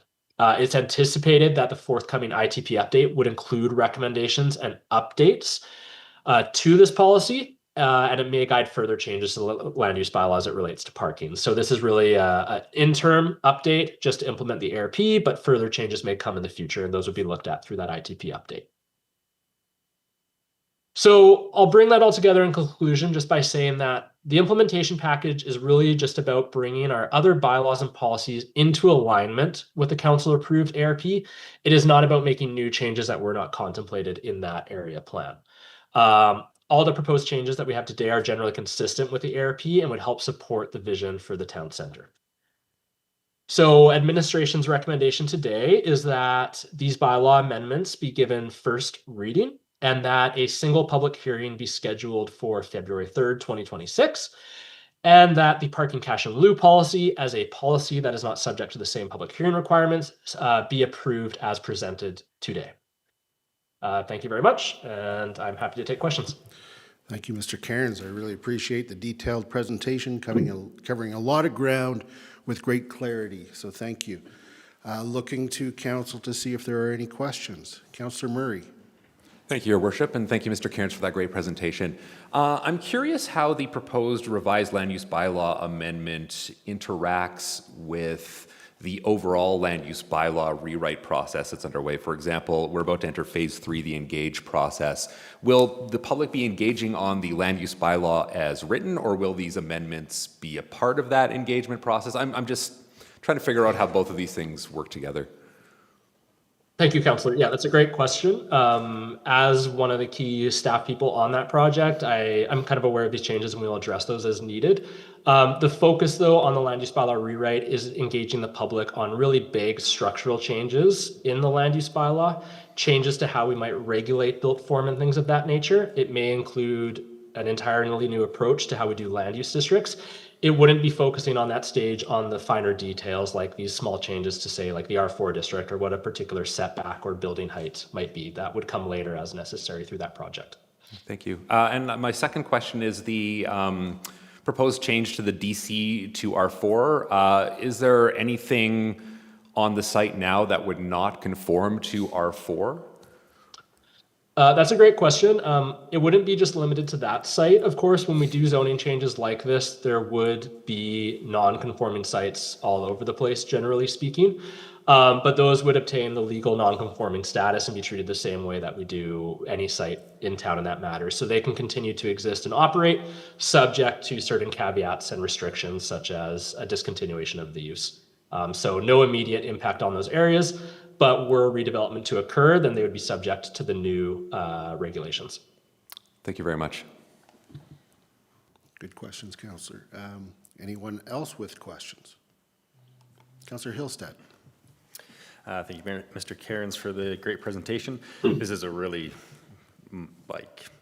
almost weedy question probably, but section 11.5.7.1 and 11.6.7.1 both have some new exceptions for unacceptable materials within that section of the bylaw. And just the one change is that metals except where weathered steel or when used as an accent or contrasting feature. I'm just curious why we don't want metal siding, because I know there's now up above, just higher in the land use bylaw currently, it talks about fiber cement board materials that are installed in the same manner as wood siding and not installed in sheets. So I'm just curious why we wouldn't do something for the same for metal, where we just would say metal as is installed in the same manner as wood siding, just because there are a lot of type of metal sidings now that look like real wood and they'll last longer than real wood, don't need to be stained, have better fireproofness and all those things. So just curious why we don't like metal. Yeah, thank you, Councillor. That's a really good question. This is one we explored quite a bit and even looked at certain samples as well. I think at the end of the day, the simple question is trying to keep this implementation package to matters that are strictly related to the ARP and focusing on the land use bylaw rewrite for these larger questions about how we want to approach development throughout the town. The short answer, though, is metal isn't currently permitted as an outright material due to some concerns about quality, appearance, maintaining the architectural integrity of the town. There's also some acoustical considerations about how it might impact the streetscape. It is currently, or maybe considered, I should say, but it's treated as a variance so that we can ensure and maintain the quality of the siding used, since there's a big variation in what that could look like. But those are items that are going to be considered through the land use bylaw rewrite. Do we permit metal outright? Are there certain pre-approved uses? Who knows? But for now, we're opening the door to at least allow it as an accent material or contrasting element in alignment with the ARP. Thank you. Councillor Mah. Thank you, Your Worship, and thank you, Mr. Cairns, for presenting. It's not easy presenting when you don't feel well. Holy schmoly. Quick question here. You talk about how we're piloting a new way to contemplate maximum height. Could you elaborate more on how this new calculation process allows freedom and flexibility? Because I think some people just look at it as a way that says add height, but I don't think that's really the intent here. How is this new calculation method between midpoint of ridge point and eave line get us where we need to get to? Thank you, Councillor. That's a good question as well. So for those not familiar, our current approach generally throughout all of our land use districts is we regulate height through a combination of eave line, maximum eave line heights, and then a maximum building height, which is the highest point basically of a roof structure.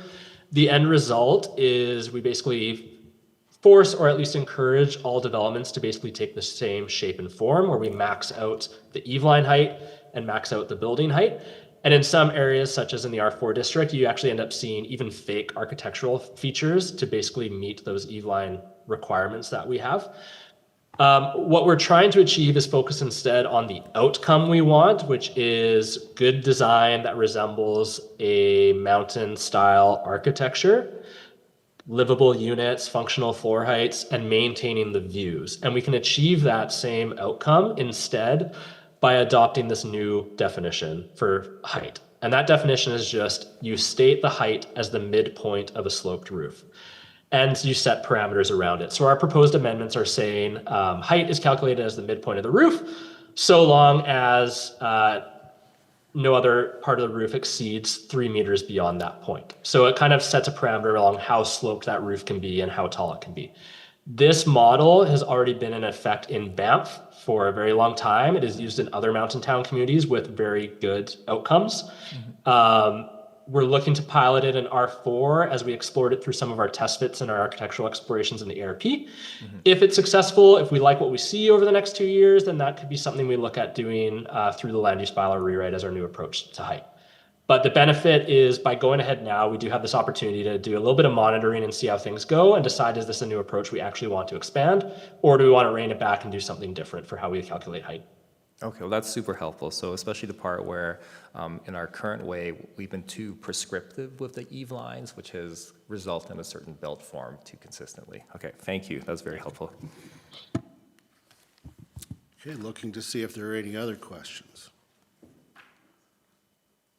Okay, I guess I've got one last question. Is this the last time you'll be presenting to us? I believe so, on the record, probably, unfortunately. Yeah. No? No, it's not? There will be another one? Okay. I'll be coming in still and doing some work until the end of the month, but it might be the last time I'm presenting to council at a formal council meeting.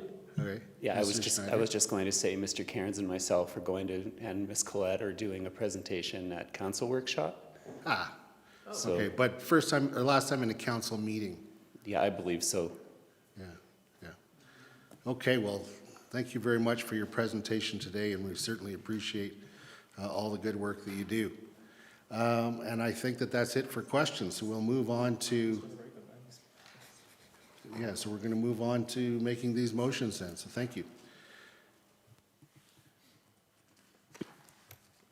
I'll move the council give first reading to revised land use bylaw amendment 2025-36, Town Center Area Redevelopment Plan implementation.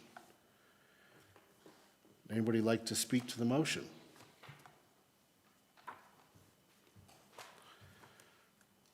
Just in speaking in support of these motions, looking forward to hearing if there's any feedback, assuming that we approve these and approve a public hearing.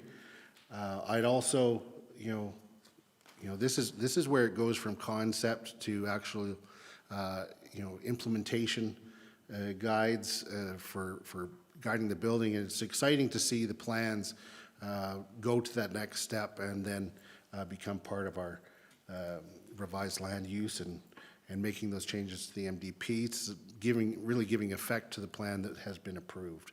So I appreciate all the work that has gone into that. Anyone else wishing to speak to the motion?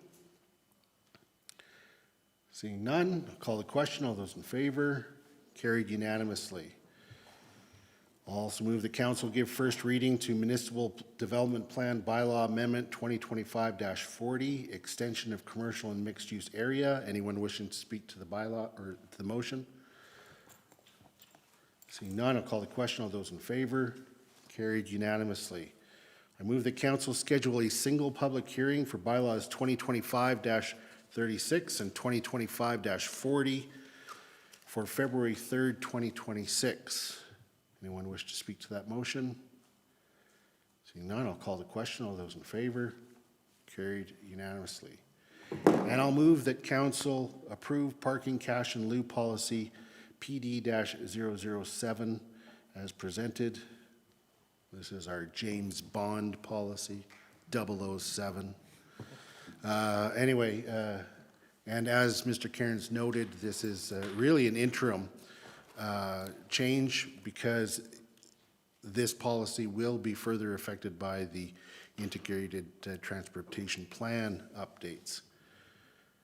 Anyone like to speak to this motion? Call the question. All those in favor? Carried unanimously. Thank you.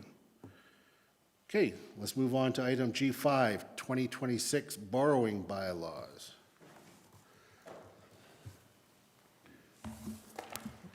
And let me just pull it up here. Mr. Foppel, welcome to council. Whenever you're ready, the microphone is yours. Okay, good morning. One moment here.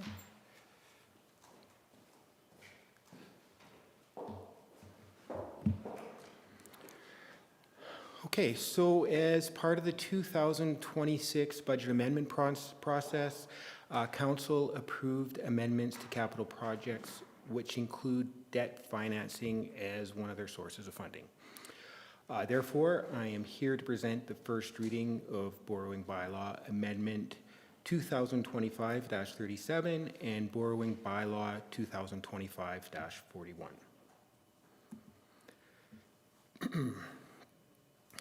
As mentioned during the 2026 budget amendment process, Council approved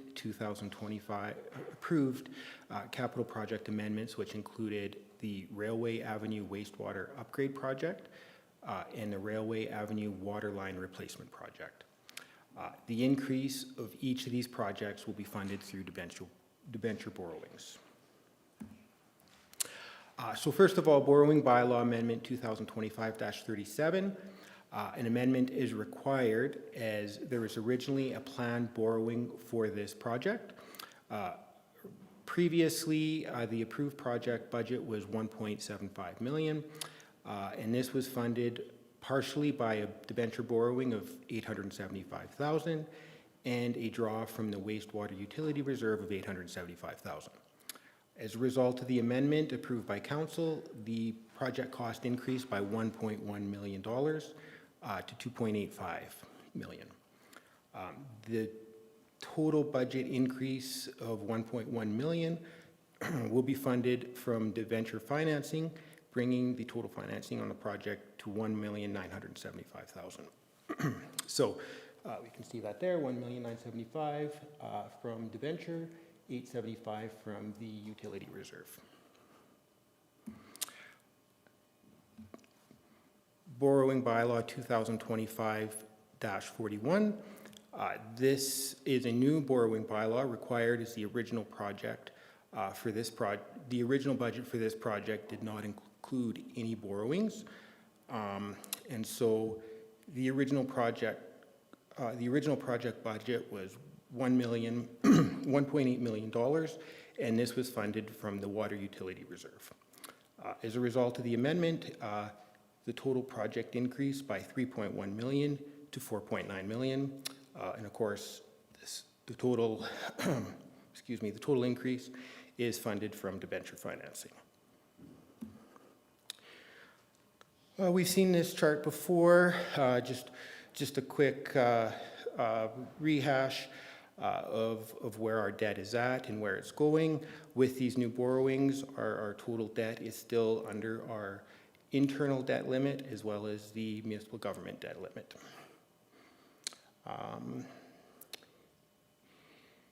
The 15-year loan to local authorities interest rate as of December 30th, 2025 is 4.03%.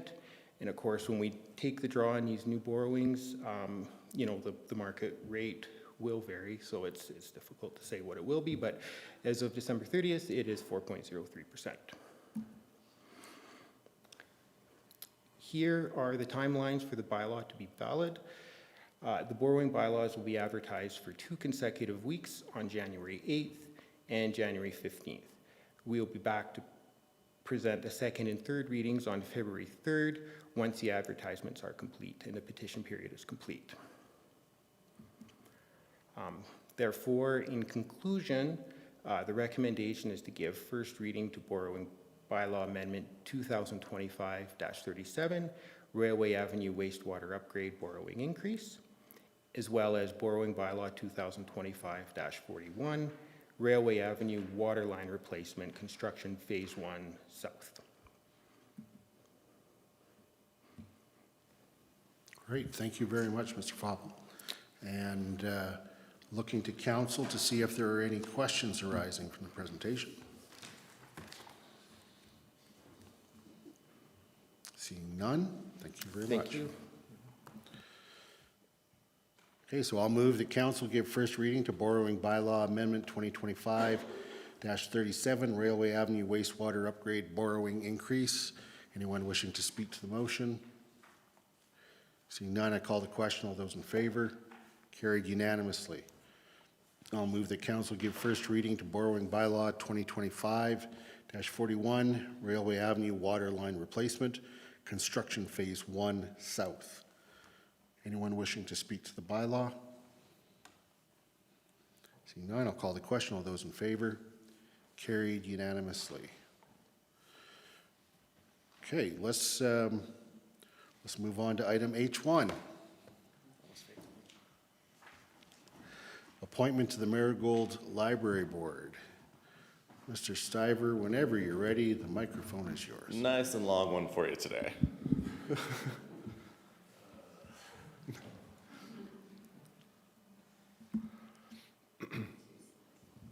Okay. All right, so I'm here today to talk about the appointment to the Marigold Library Board. So as per the Libraries Act, the Marigold Library Board members need to be appointed by council. These members are recommended from the existing board members of those who you recommended back at the annual org meeting. The board has now submitted their appointment recommendations, which is why we're here today. So the recommendation is that council appoint Brenda Balutis as the Town of Canmore Library Board representative to the Marigold Library Board for a term ending at the 2028 org meeting, and Glynis Caroling as the alternate for the term ending at the October 2026 annual org meeting. And I'm here to answer any questions. And I'm here to ask you, are there any questions? I see none. Didn't think so. Are you sure? Okay. I will then move that council appoint Brenda Balutis as the Town of Canmore Library Board representative to the Marigold Library Board for a term ending at the 2028 annual organizational meeting, and Glynis Carling as the alternate for a term ending at the October 2026 annual organizational meeting. Anyone wish to discuss this motion? Seeing none, I'll call the question. All those in favor? Carried unanimously. Okay, so I want to do a little bit of a check-in here.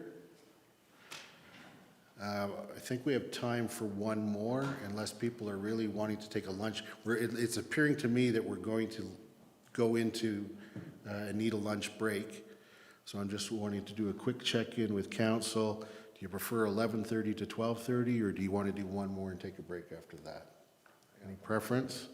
I go one more. As long as we do a 5-minute break for the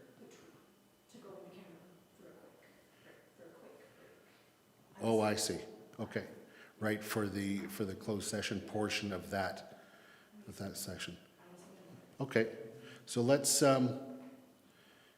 move forward with H2 then.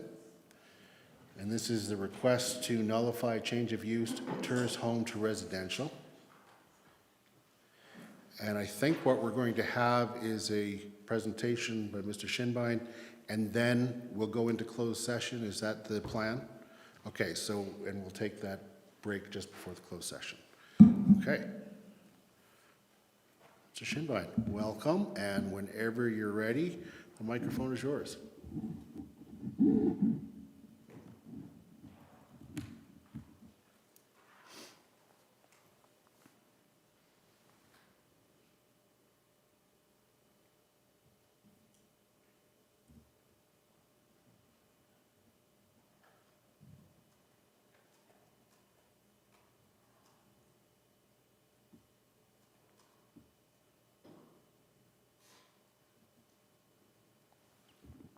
Perfect. Can you hear me okay? Yes. Excellent. I'm here to present on a request that we received to nullify the change of use from a tourist home to residential. So just to give you a little bit of an overview of the situation, in late 2025, administration received a written request from a property owner, specifically of tax roll 17694, to nullify the permanent conversion of their property from a tourist home to residential. The requester attributed this erroneous conversion to confusion between the previous personal use declaration and the new permanent conversion processes. I'll speak a little bit about that in just a minute here. And really, personal circumstances were provided to articulate the need to operate a lawful tourist home in the future. In terms of a little bit of background, a tourist home is defined as a dwelling unit operated as a temporary accommodation for tourists for remuneration, and that may or may not be occupied by the owner or operator. A valid tourist home is a specific type of property under Canmore's Land Use Bylaw, which does require an official development permit. Tourist homes can be occupied by the owner or the operator or rented on a short-term or long-term basis, but that short-term use does require an additional business license. An important piece of history is from 2013 through 2024. The town did allow owners of tourist homes to declare personal use if the property would only be used for personal purposes and would not be rented for short-term or long-term accommodation during the upcoming prospective tax year. Following approval, tourist homes who declared personal use were taxed at that lower residential rate rather than that higher tourist home rate, which historically ranged from about 1.45 to 2.9 times the residential rate. I would just like to interrupt very briefly to welcome Councillor Graham to the meeting, joining us by Zoom. And I know that the clerks have noted the time of entry so that it can be in the minutes. Thank you. Perfect. In 2024, following the recommendations from the Livability Task Force, Council's housing objectives, the town moved to eliminate the personal use declaration, and this change aligned with Council's strategic goal to increase the long-term housing availability, as well as its simplified tax administration. Owners of tourist homes were then notified around October 2024 that starting in the 2025 year, all tourist homes would be taxed at a higher tourist home rate unless they permanently converted to residential use. And you can see which form in attachment 1 of your package. As of 2025, the personal use subclass no longer exists. The tourist homes are uniformly taxed at the tourist home rate unless permanently converted to residential. And at the time of this presentation, about 40 properties total have been converted from tourist homes to residential through this permanent conversion process. In terms of assessing the viability of this nullification, The requesting property owner purchased the property in 2019 and declared personal usage for 5 consecutive years before completing the permanent conversion for the 2025 tax year. On November 13th, 2024, the property owner completed the change of use tourist home to residential application form, which is included in as attachment 2 within your package. On December 3rd, 2024, the town provided the property owner with a certificate of conformance. Again, this is attachment 3 in your package, confirming the change from tourist home to residential use. And for the 2025 tax year, the property owner did pay the residential tax rate. On October 30th of 2025, we did receive an email inquiry from the property owner's family seeking to reverse the property type from residential use back to tourist home. Additional correspondence cited confusion, which I'd previously mentioned, with the conversion process being confused with that previous personal use declaration, as well as extenuating circumstances as rationale for the nullification request. On November 20th, 2025, administration received formal documentation seeking to nullify the property use conversion from tourist home to residential use for the reasons previously highlighted. In terms of assessing this request, it does go against council's previous direction, which ultimately guides the permanency of this conversion. I won't go through each of these motions, but it does go back to 2023, looking to start phasing out tourist home as a use and many of the other housing action motions that have come since then. And probably most importantly, in terms of assessing the permanency and irreversibility of this conversion, the Municipal Government Act, or the MGA, does bind this permanency of this conversion. So specifically sections 643, subsections 1 through 3, such conversions really are considered permanent and irreversible, which lands us at our ultimate recommendation, which is that council uphold the permanency in change of use from tourist home to residential for tax roll 17694 and deny the property owner's request for nullification. But an alternative for council to consider, council may direct administration to create a forbearance agreement if compassionate circumstances warrant accommodating the property owner's request. If so, a proposed motion is presented, and really what we would do is enter into an agreement with the property owner not to enforce, take any enforcement steps under the MGA in respect to the non-conforming use of the property as a tourist home, and we would recommend that council consider providing additional direction for conditions, such as that the property owner pay the town the tax rate assigned to tourist homes is a condition of the town entering into this agreement for the duration of the agreement, and that the agreement terminate automatically if the property owner sells the property or passes away, and that the property owner abide by any other bylaws applicable to tourist homes, and that would include having a valid business license to operate a lawful tourist home. I'll just pause there and see if there's any questions. We did plan to move into a closed session to speak to any personal details for consideration, as well as to protect the personal information of the property owner. Yeah, thank you for the presentation. I do have a question, clarification, not pertaining to personal details.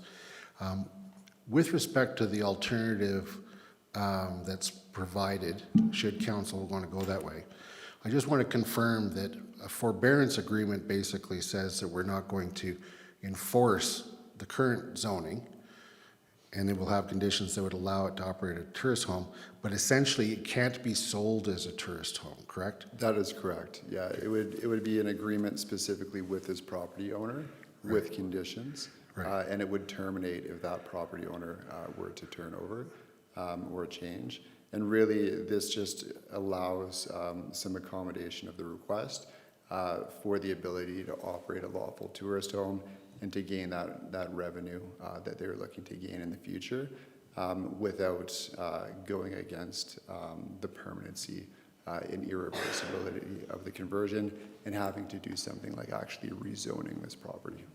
Okay, thank you. Councillor Murray, you have a question? Yeah. Thank you, Your Worship, and thank you, Mr. Scheinben, for your presentation.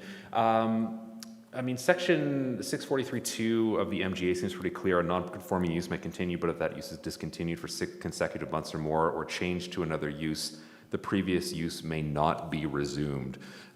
So, I mean, is there even an alternative here? I mean, it seems pretty clear that the MGA says that we can't do this.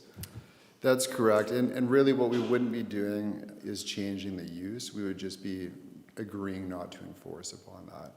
And it would have to be done for compassionate reasons. So very much to your point, we are bound by the MGA.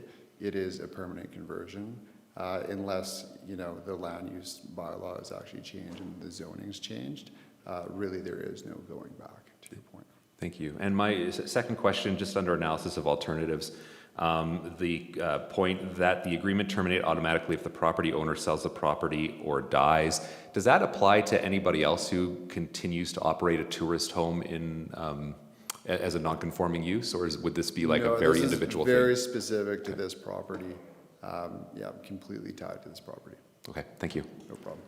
Dr. Cottle, did you want to add something? Yeah, back to Councillor Murray's first question, I just thought I'd add for clarity that legally you can do, we wouldn't recommend an alternative if we couldn't legally do it. So I just wanted to make sure that that is clear, that while Mr. Scheinben is correct, we can't make a permanent change because of the MGA. This is kind of a legal loophole that has been legally reviewed and is possible if council chooses to do so. Thank you. Thank you. Councillor Marin.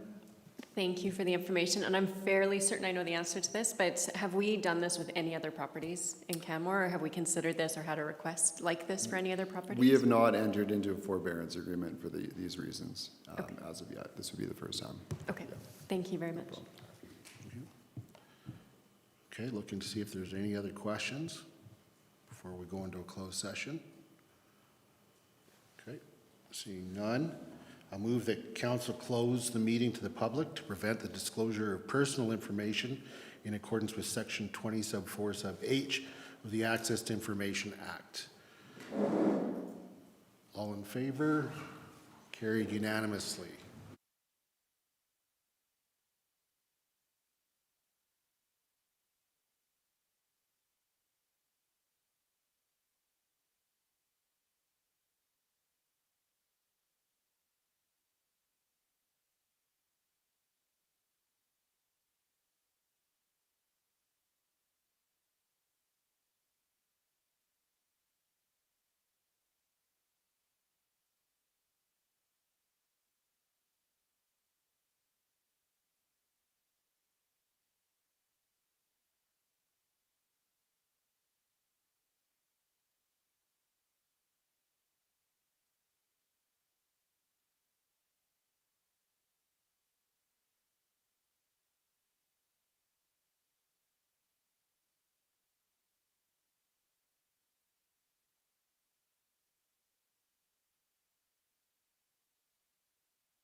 wait to be advised that we are streaming.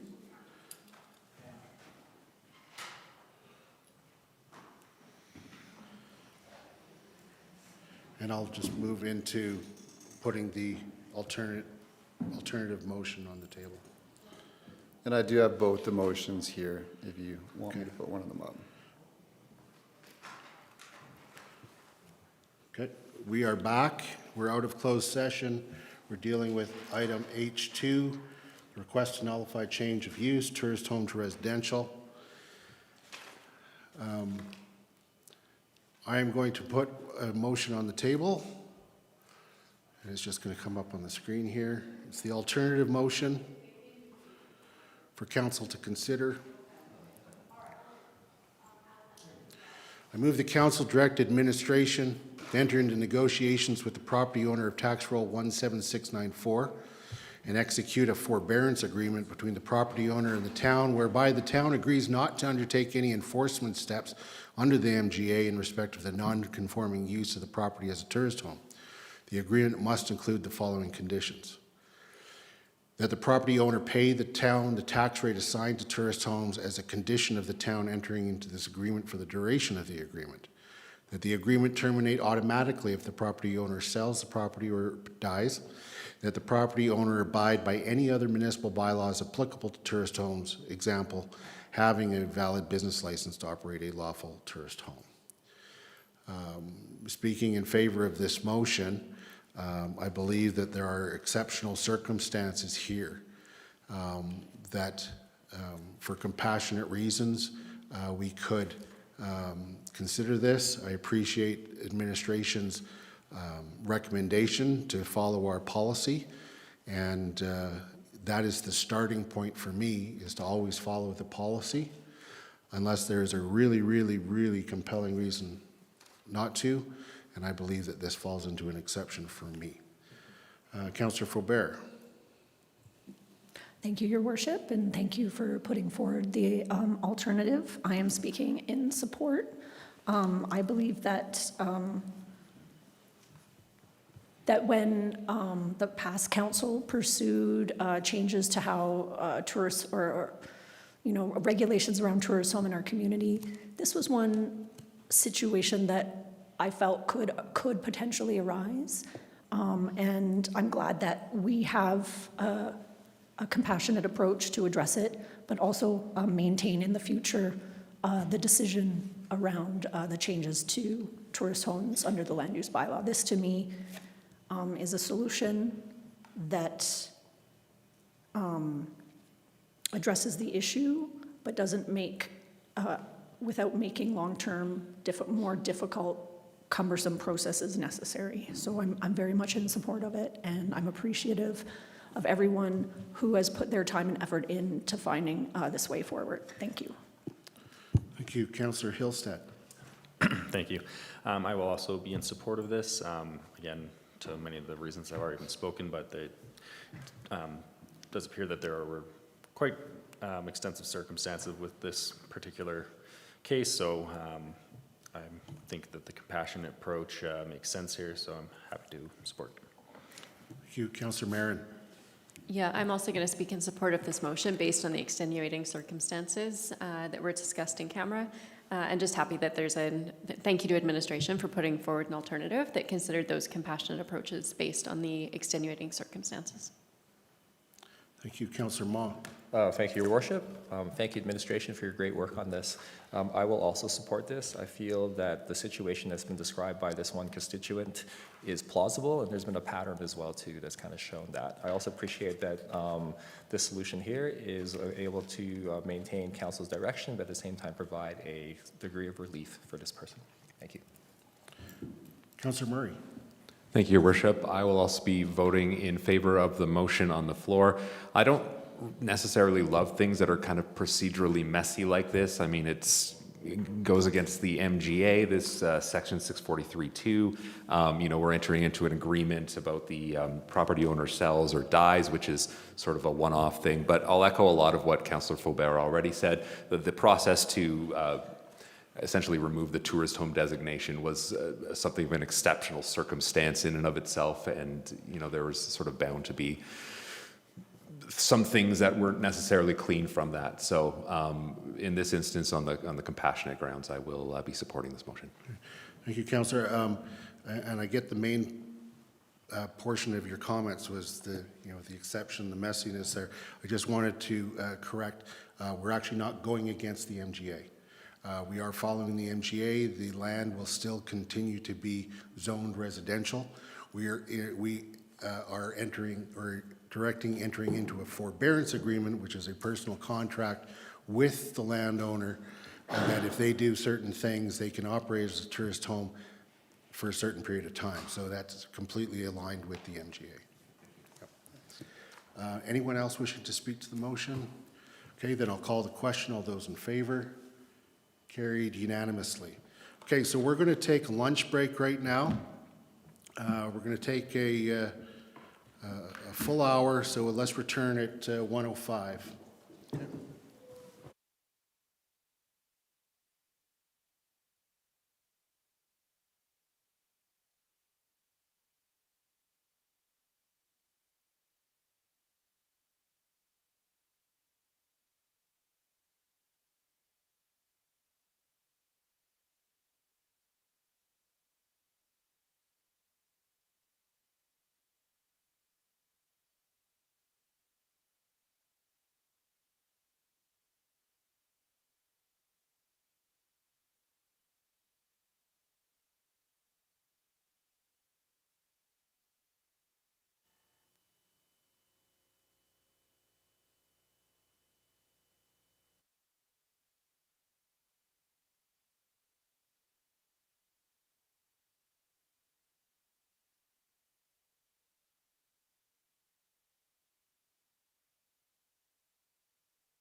All right, we're going?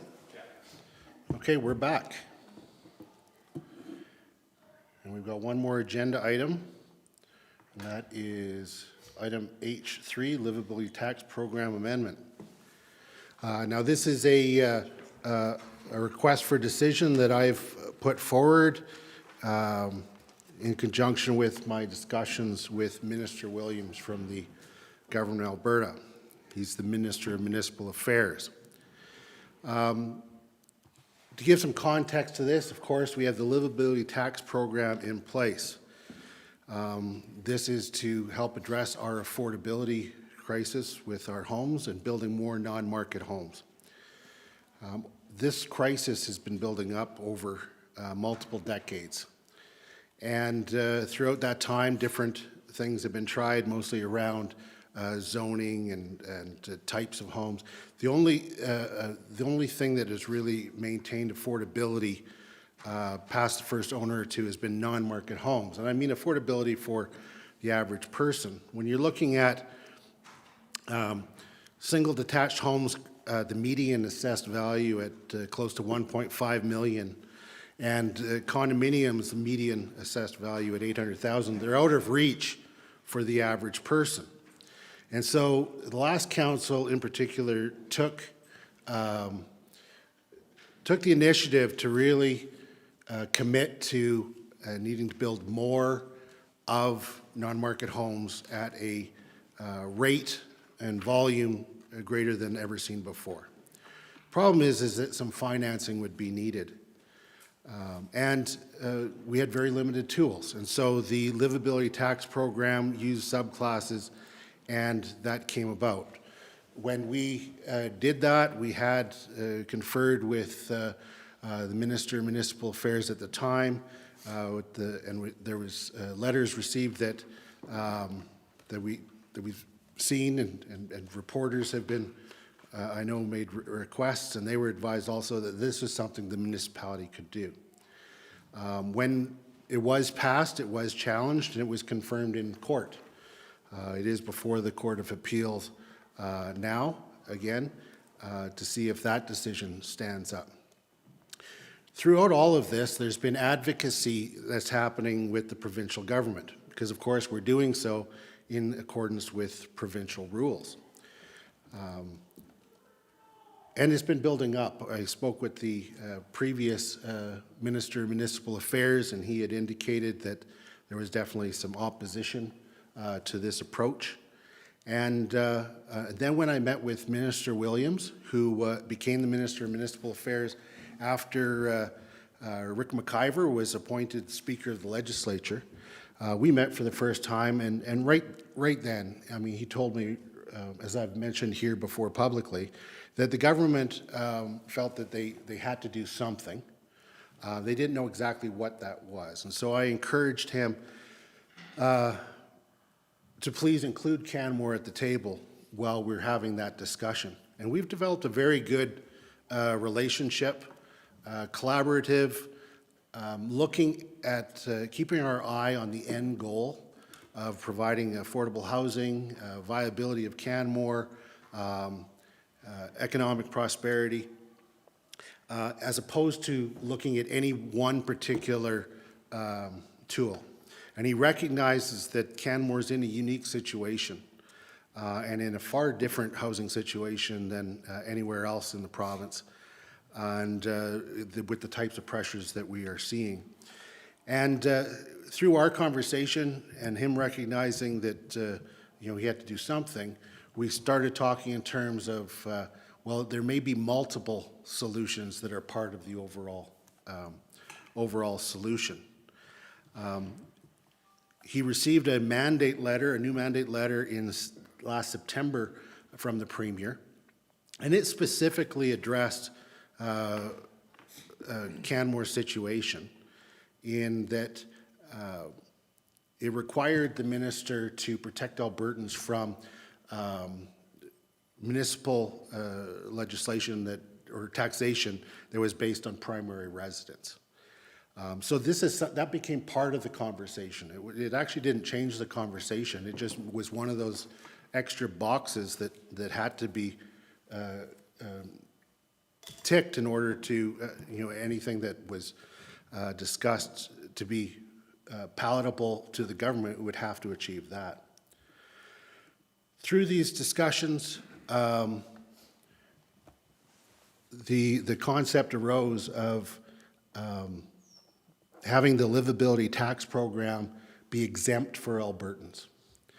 And the government is making efforts to, or will be making efforts, they're on a break right now, but for the spring session coming up, to bring legislation to change the Municipal Government Act to limit our program.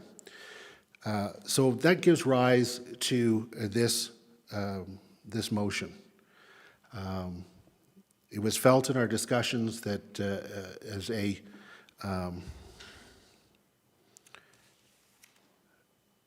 as a symbol of Canmore working collaboratively with the province, that we would start a process and that they'll be starting a process and they would happen in alignment with one another.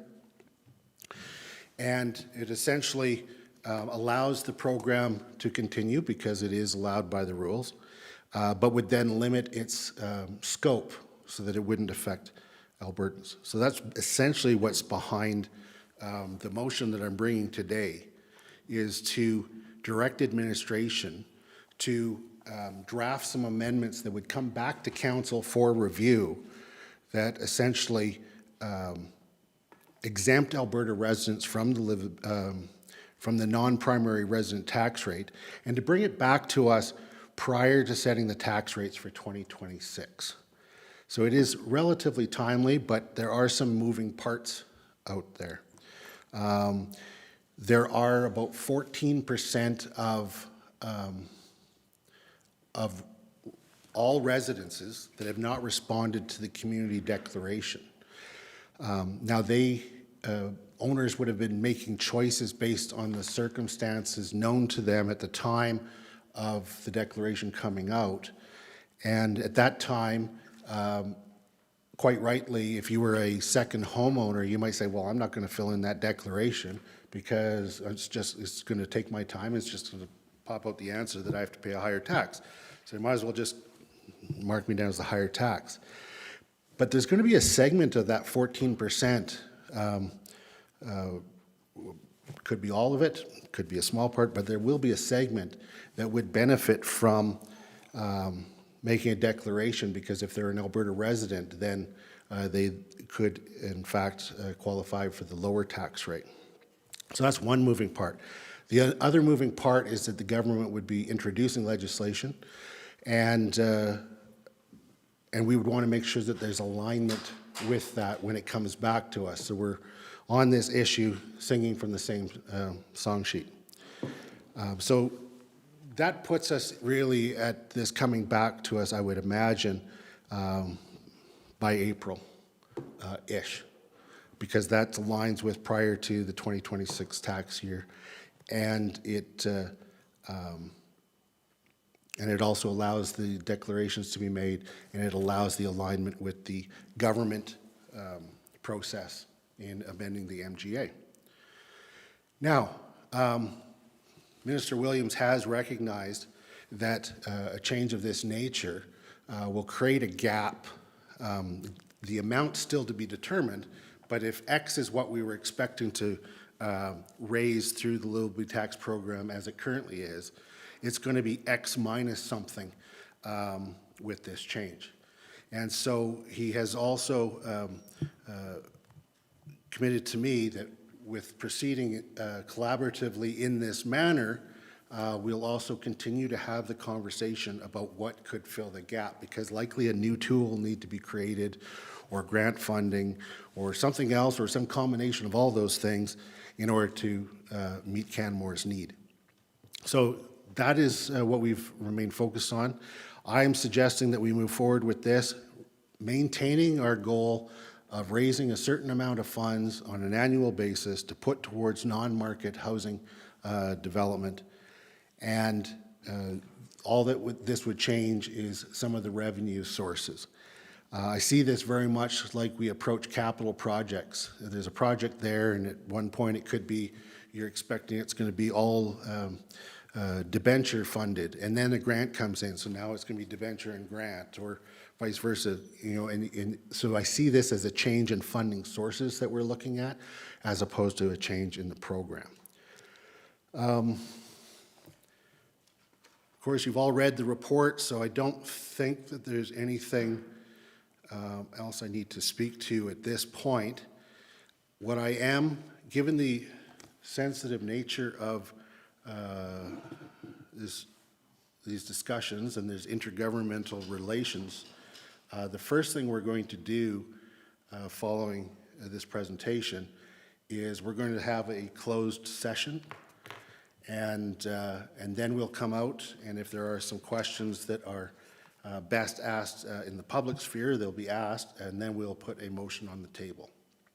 So, with that being the case, I'm going to now move that we go into a closed session. And I'm just going to bring up the wording here.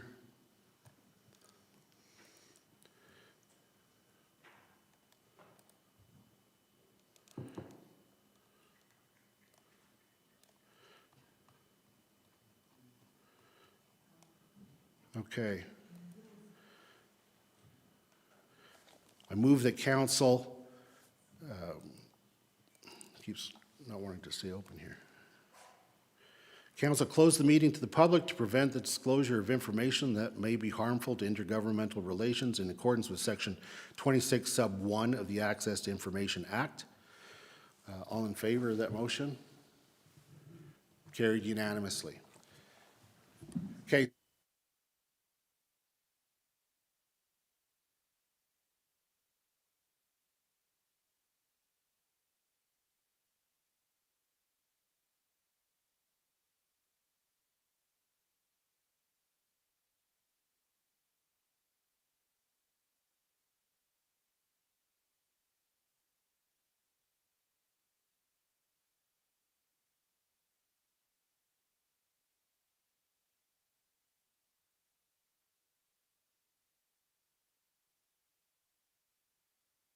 Our post-closed session handling of this matter.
Consumer CAO will be down quickly, but it is 2:35, and so if I could be advised when we're streaming again.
I think it's important that it's there, so take 5 minutes, yeah.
Okay, we're back. Thank you for everyone's patience. The closed session took longer than anticipated, and then we had a technical difficulty. We're out of the closed session now. We're on item H3, Livability Tax Program Amendment. There's a few things that it came up during the closed session, just as they naturally would, that are actually more appropriate for public time. So I'll just go off a few of them and then open it up to council if there's any other questions that they wanted to address before we put a motion on the table. There's an element of unknown around the number of second homeowners that are Albertan or non-Albertan, and that's because 14% of the declarations have not been returned yet. This is quite understandable in the context of all second homeowners being subject to a higher tax, and some might say it's not worth my time to fill out a form to just get to a result that I know what it's going to be. However, if this motion were to lead to changes to the Livability Tax Program, it would be worth some of their efforts to make the declaration. So I just wanted to confirm with, and I think maybe Mr. Shinbein is the most appropriate one to ask the question. If this motion passes, part of the initiatives that the administration will take in preparing potential amendments, would it also coincide with some form of a reach out to those who have not replied yet to advise them of the change or potential changes and ask them to make a declaration because it may impact them? I think that would only be fair. So I just wanted to make sure that that was going to be planned. Yes, I think that's reasonable, given the number. We do know, obviously, those that have not declared, and we can reach out to those and provide an opportunity. We would just need some time to take that away and see kind of what was administratively feasible. Great, thank you very much. And that's moves into the next item, and that's timing. There's a number of moving parts here. Obviously, if this motion is passed and administration is directed to go and bring back some potential amendments, they'd want to make sure that it's done in alignment with what the government is doing. And so my understanding is that the government would be moving forward with a matter in the spring session, so February or March. So as far as timing for this coming back, we'll know more as time goes on, but I believe that April would not be an unreasonable expectation for when this is likely to come back to council, or at least we'll have better information arising between now and April that will help us understand timing, especially in communication with the municipal affairs staff. Does that sound about right, Mr. Shinwine? I think that sounds, Yeah. Ms. Gibbons? Yeah. Yeah, that sounds reasonable. Yeah, thanks. It was also the next step. I mean, what happens if this is approved? Well, administration will have some direction to move forward, and they'll work with the municipal affairs on that. From my perspective, what I will be doing is writing a letter to Minister Williams, advising him of the motion, appreciating the collaboration that is happening with the province, and also continuing to move forward with our discussions on additional funding that could be used to meet Canmore's need. And the form that will take is still to be determined, but the conversation is important to be had, and Mr. Williams has indicated that he would like to pursue that conversation. And that also includes inviting Minister Williams to Canmore to meet with council and to have conversations here with him as well. So that would be the next steps, is that I'll write that letter and continue to move forward with that relationship and work to have Minister Williams come to town. Now I'll open it up. Was there anything else that came up during closed session that was more appropriate for the public realm? Okay, I'm not seeing anything. I think I got them all. So now we'll move to a motion on the, putting a motion on the table. And that is going to be on our screen. So I will move the council, as a result of anticipated Municipal Government Act changes by the province, direct administration to draft potential amendments to the Livability tax program that exempts Alberta residents from the non-primary resident tax rate, and bring to council for decision prior to setting tax rates for the 2026 tax year. In speaking in support of this motion, I believe that this is a positive step forward to Canmore's need for non-market housing. We need funding tools.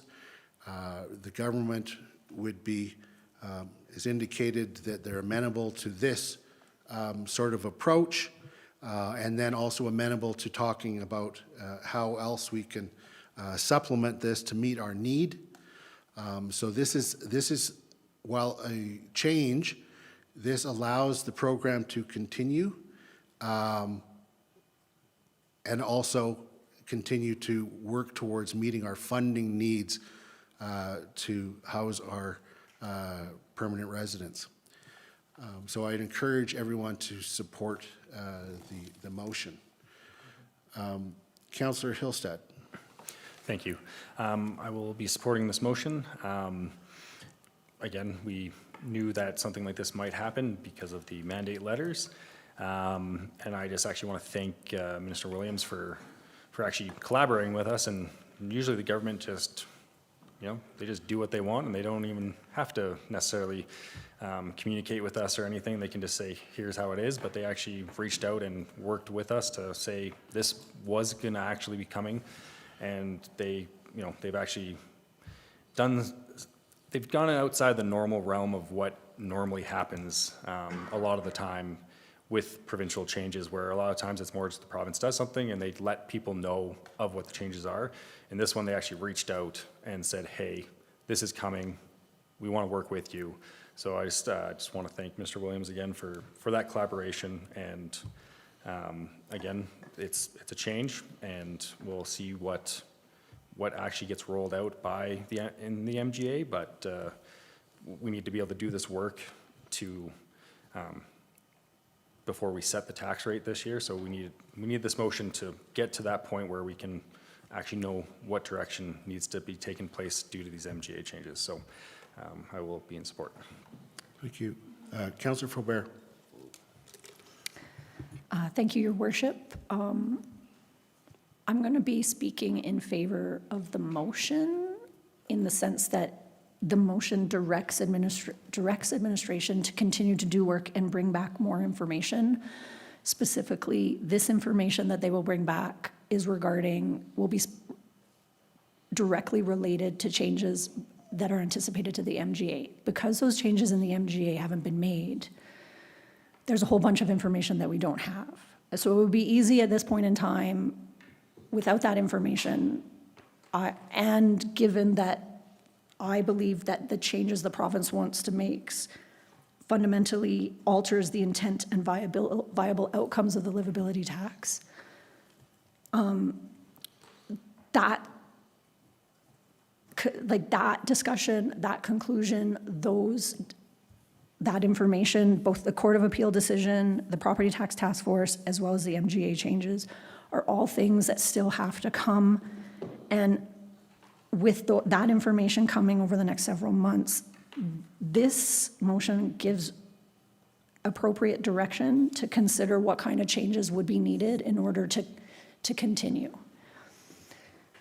I'm still have a lot of reservations and concerns, and I believe that by changing the livability tax to apply only to people outside of Alberta, that I'm not sure that when we get the information that we need, that will give me the certainty I need to move forward. However, to not move forward to get more information now is not an option. And so I hope that that makes sense, because I know that it might seem like if I vote in favor of this motion, I'm voting in favor of the ultimate, the thing that comes later, but I'm not. I'm supporting this council and the work that the mayor has done negotiating with the Minister of Municipal Affairs to find solutions to our problems in Canmore. And I want to find solutions, and it's tough because I don't always agree with some of the solution options on the table. So I'm prepared at this point to move forward with this exploration. Thank you. Thank you, Councillor. Councillor Marin, and then we'll go to Councillor Graham. Thank you, Mayor Krausart. I'm going to speak in favor of this motion based on the fact that it is information gathering. Similar to Councillor Foubert, I'm like I said, speaking in favor of the motion for the information, not necessarily the outcome that comes back to council. I'm still concerned that we are headed down a road that further discriminates a portion of our community based on their home ownership. And there's still many unknowns that could influence the viability of the livability tax program. So the MGA changes, the information that will come back to us from administration, the Court of Appeal decision, and the recommendations from the Property Task Force. I do still think that it is probably best for the community to pause the program for 2026, but I recognize there will still be opportunities to do that once we have this information and more information where we can make that decision. So I'm willing to support this motion for the purpose of gathering information to inform next steps. Thank you, Councillor. Councillor Graham.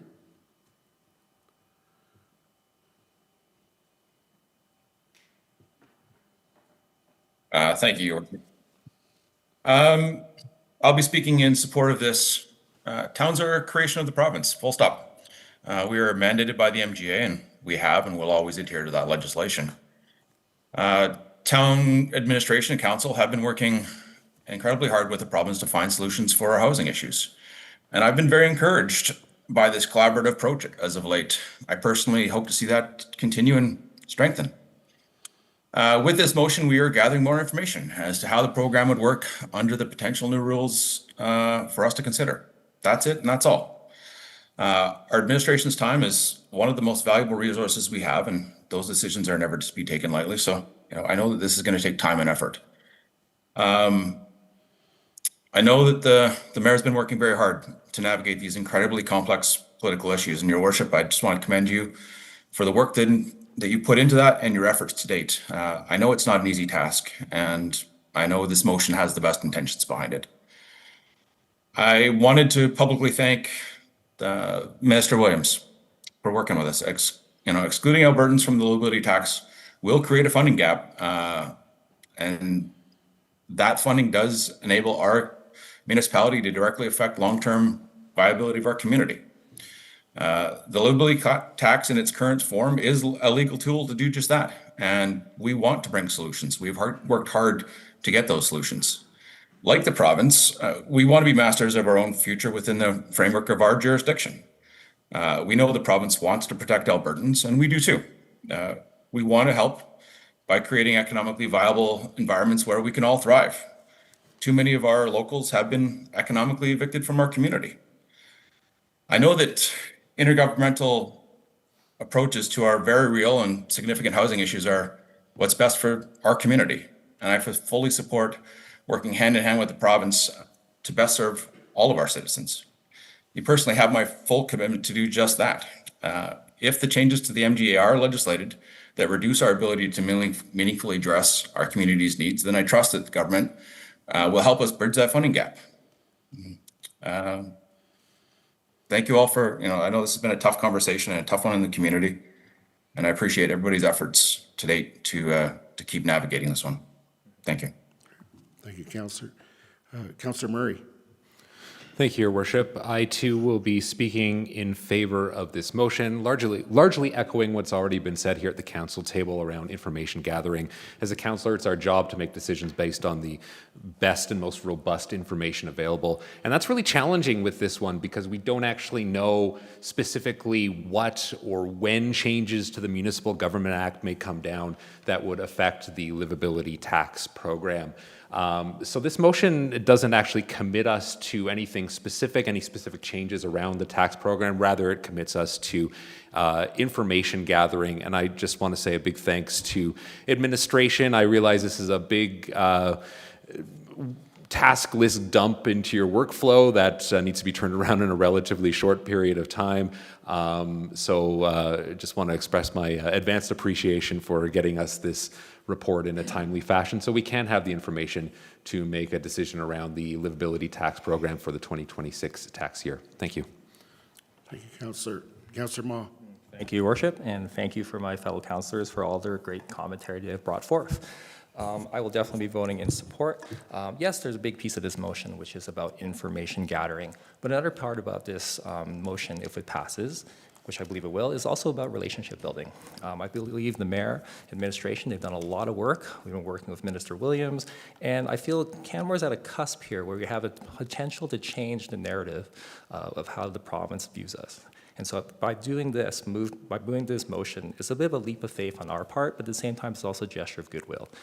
I feel Minister Williams is sympathetic to our issues. He's addressed himself that we are going to be facing a potential funding shortfall, and he's willing to entertain tools. So because of all those pieces, I feel this is a logical step forward, and it's the most effective thing we can do for our community. Because at the end of the day, tools are tools, but I need money to build housing. Thank you. Thank you, Councillor. And thank you all for your excellent comments and for the support. I also want to express my thanks to Minister Williams and the staff of the Municipal Affairs Office, as well as administration, as this moves forward. So with that, I'll call the vote. All those in favor? Carried unanimously. I will now... There's no further business, so I will now move that we adjourn. All those in favor? Carried unanimously.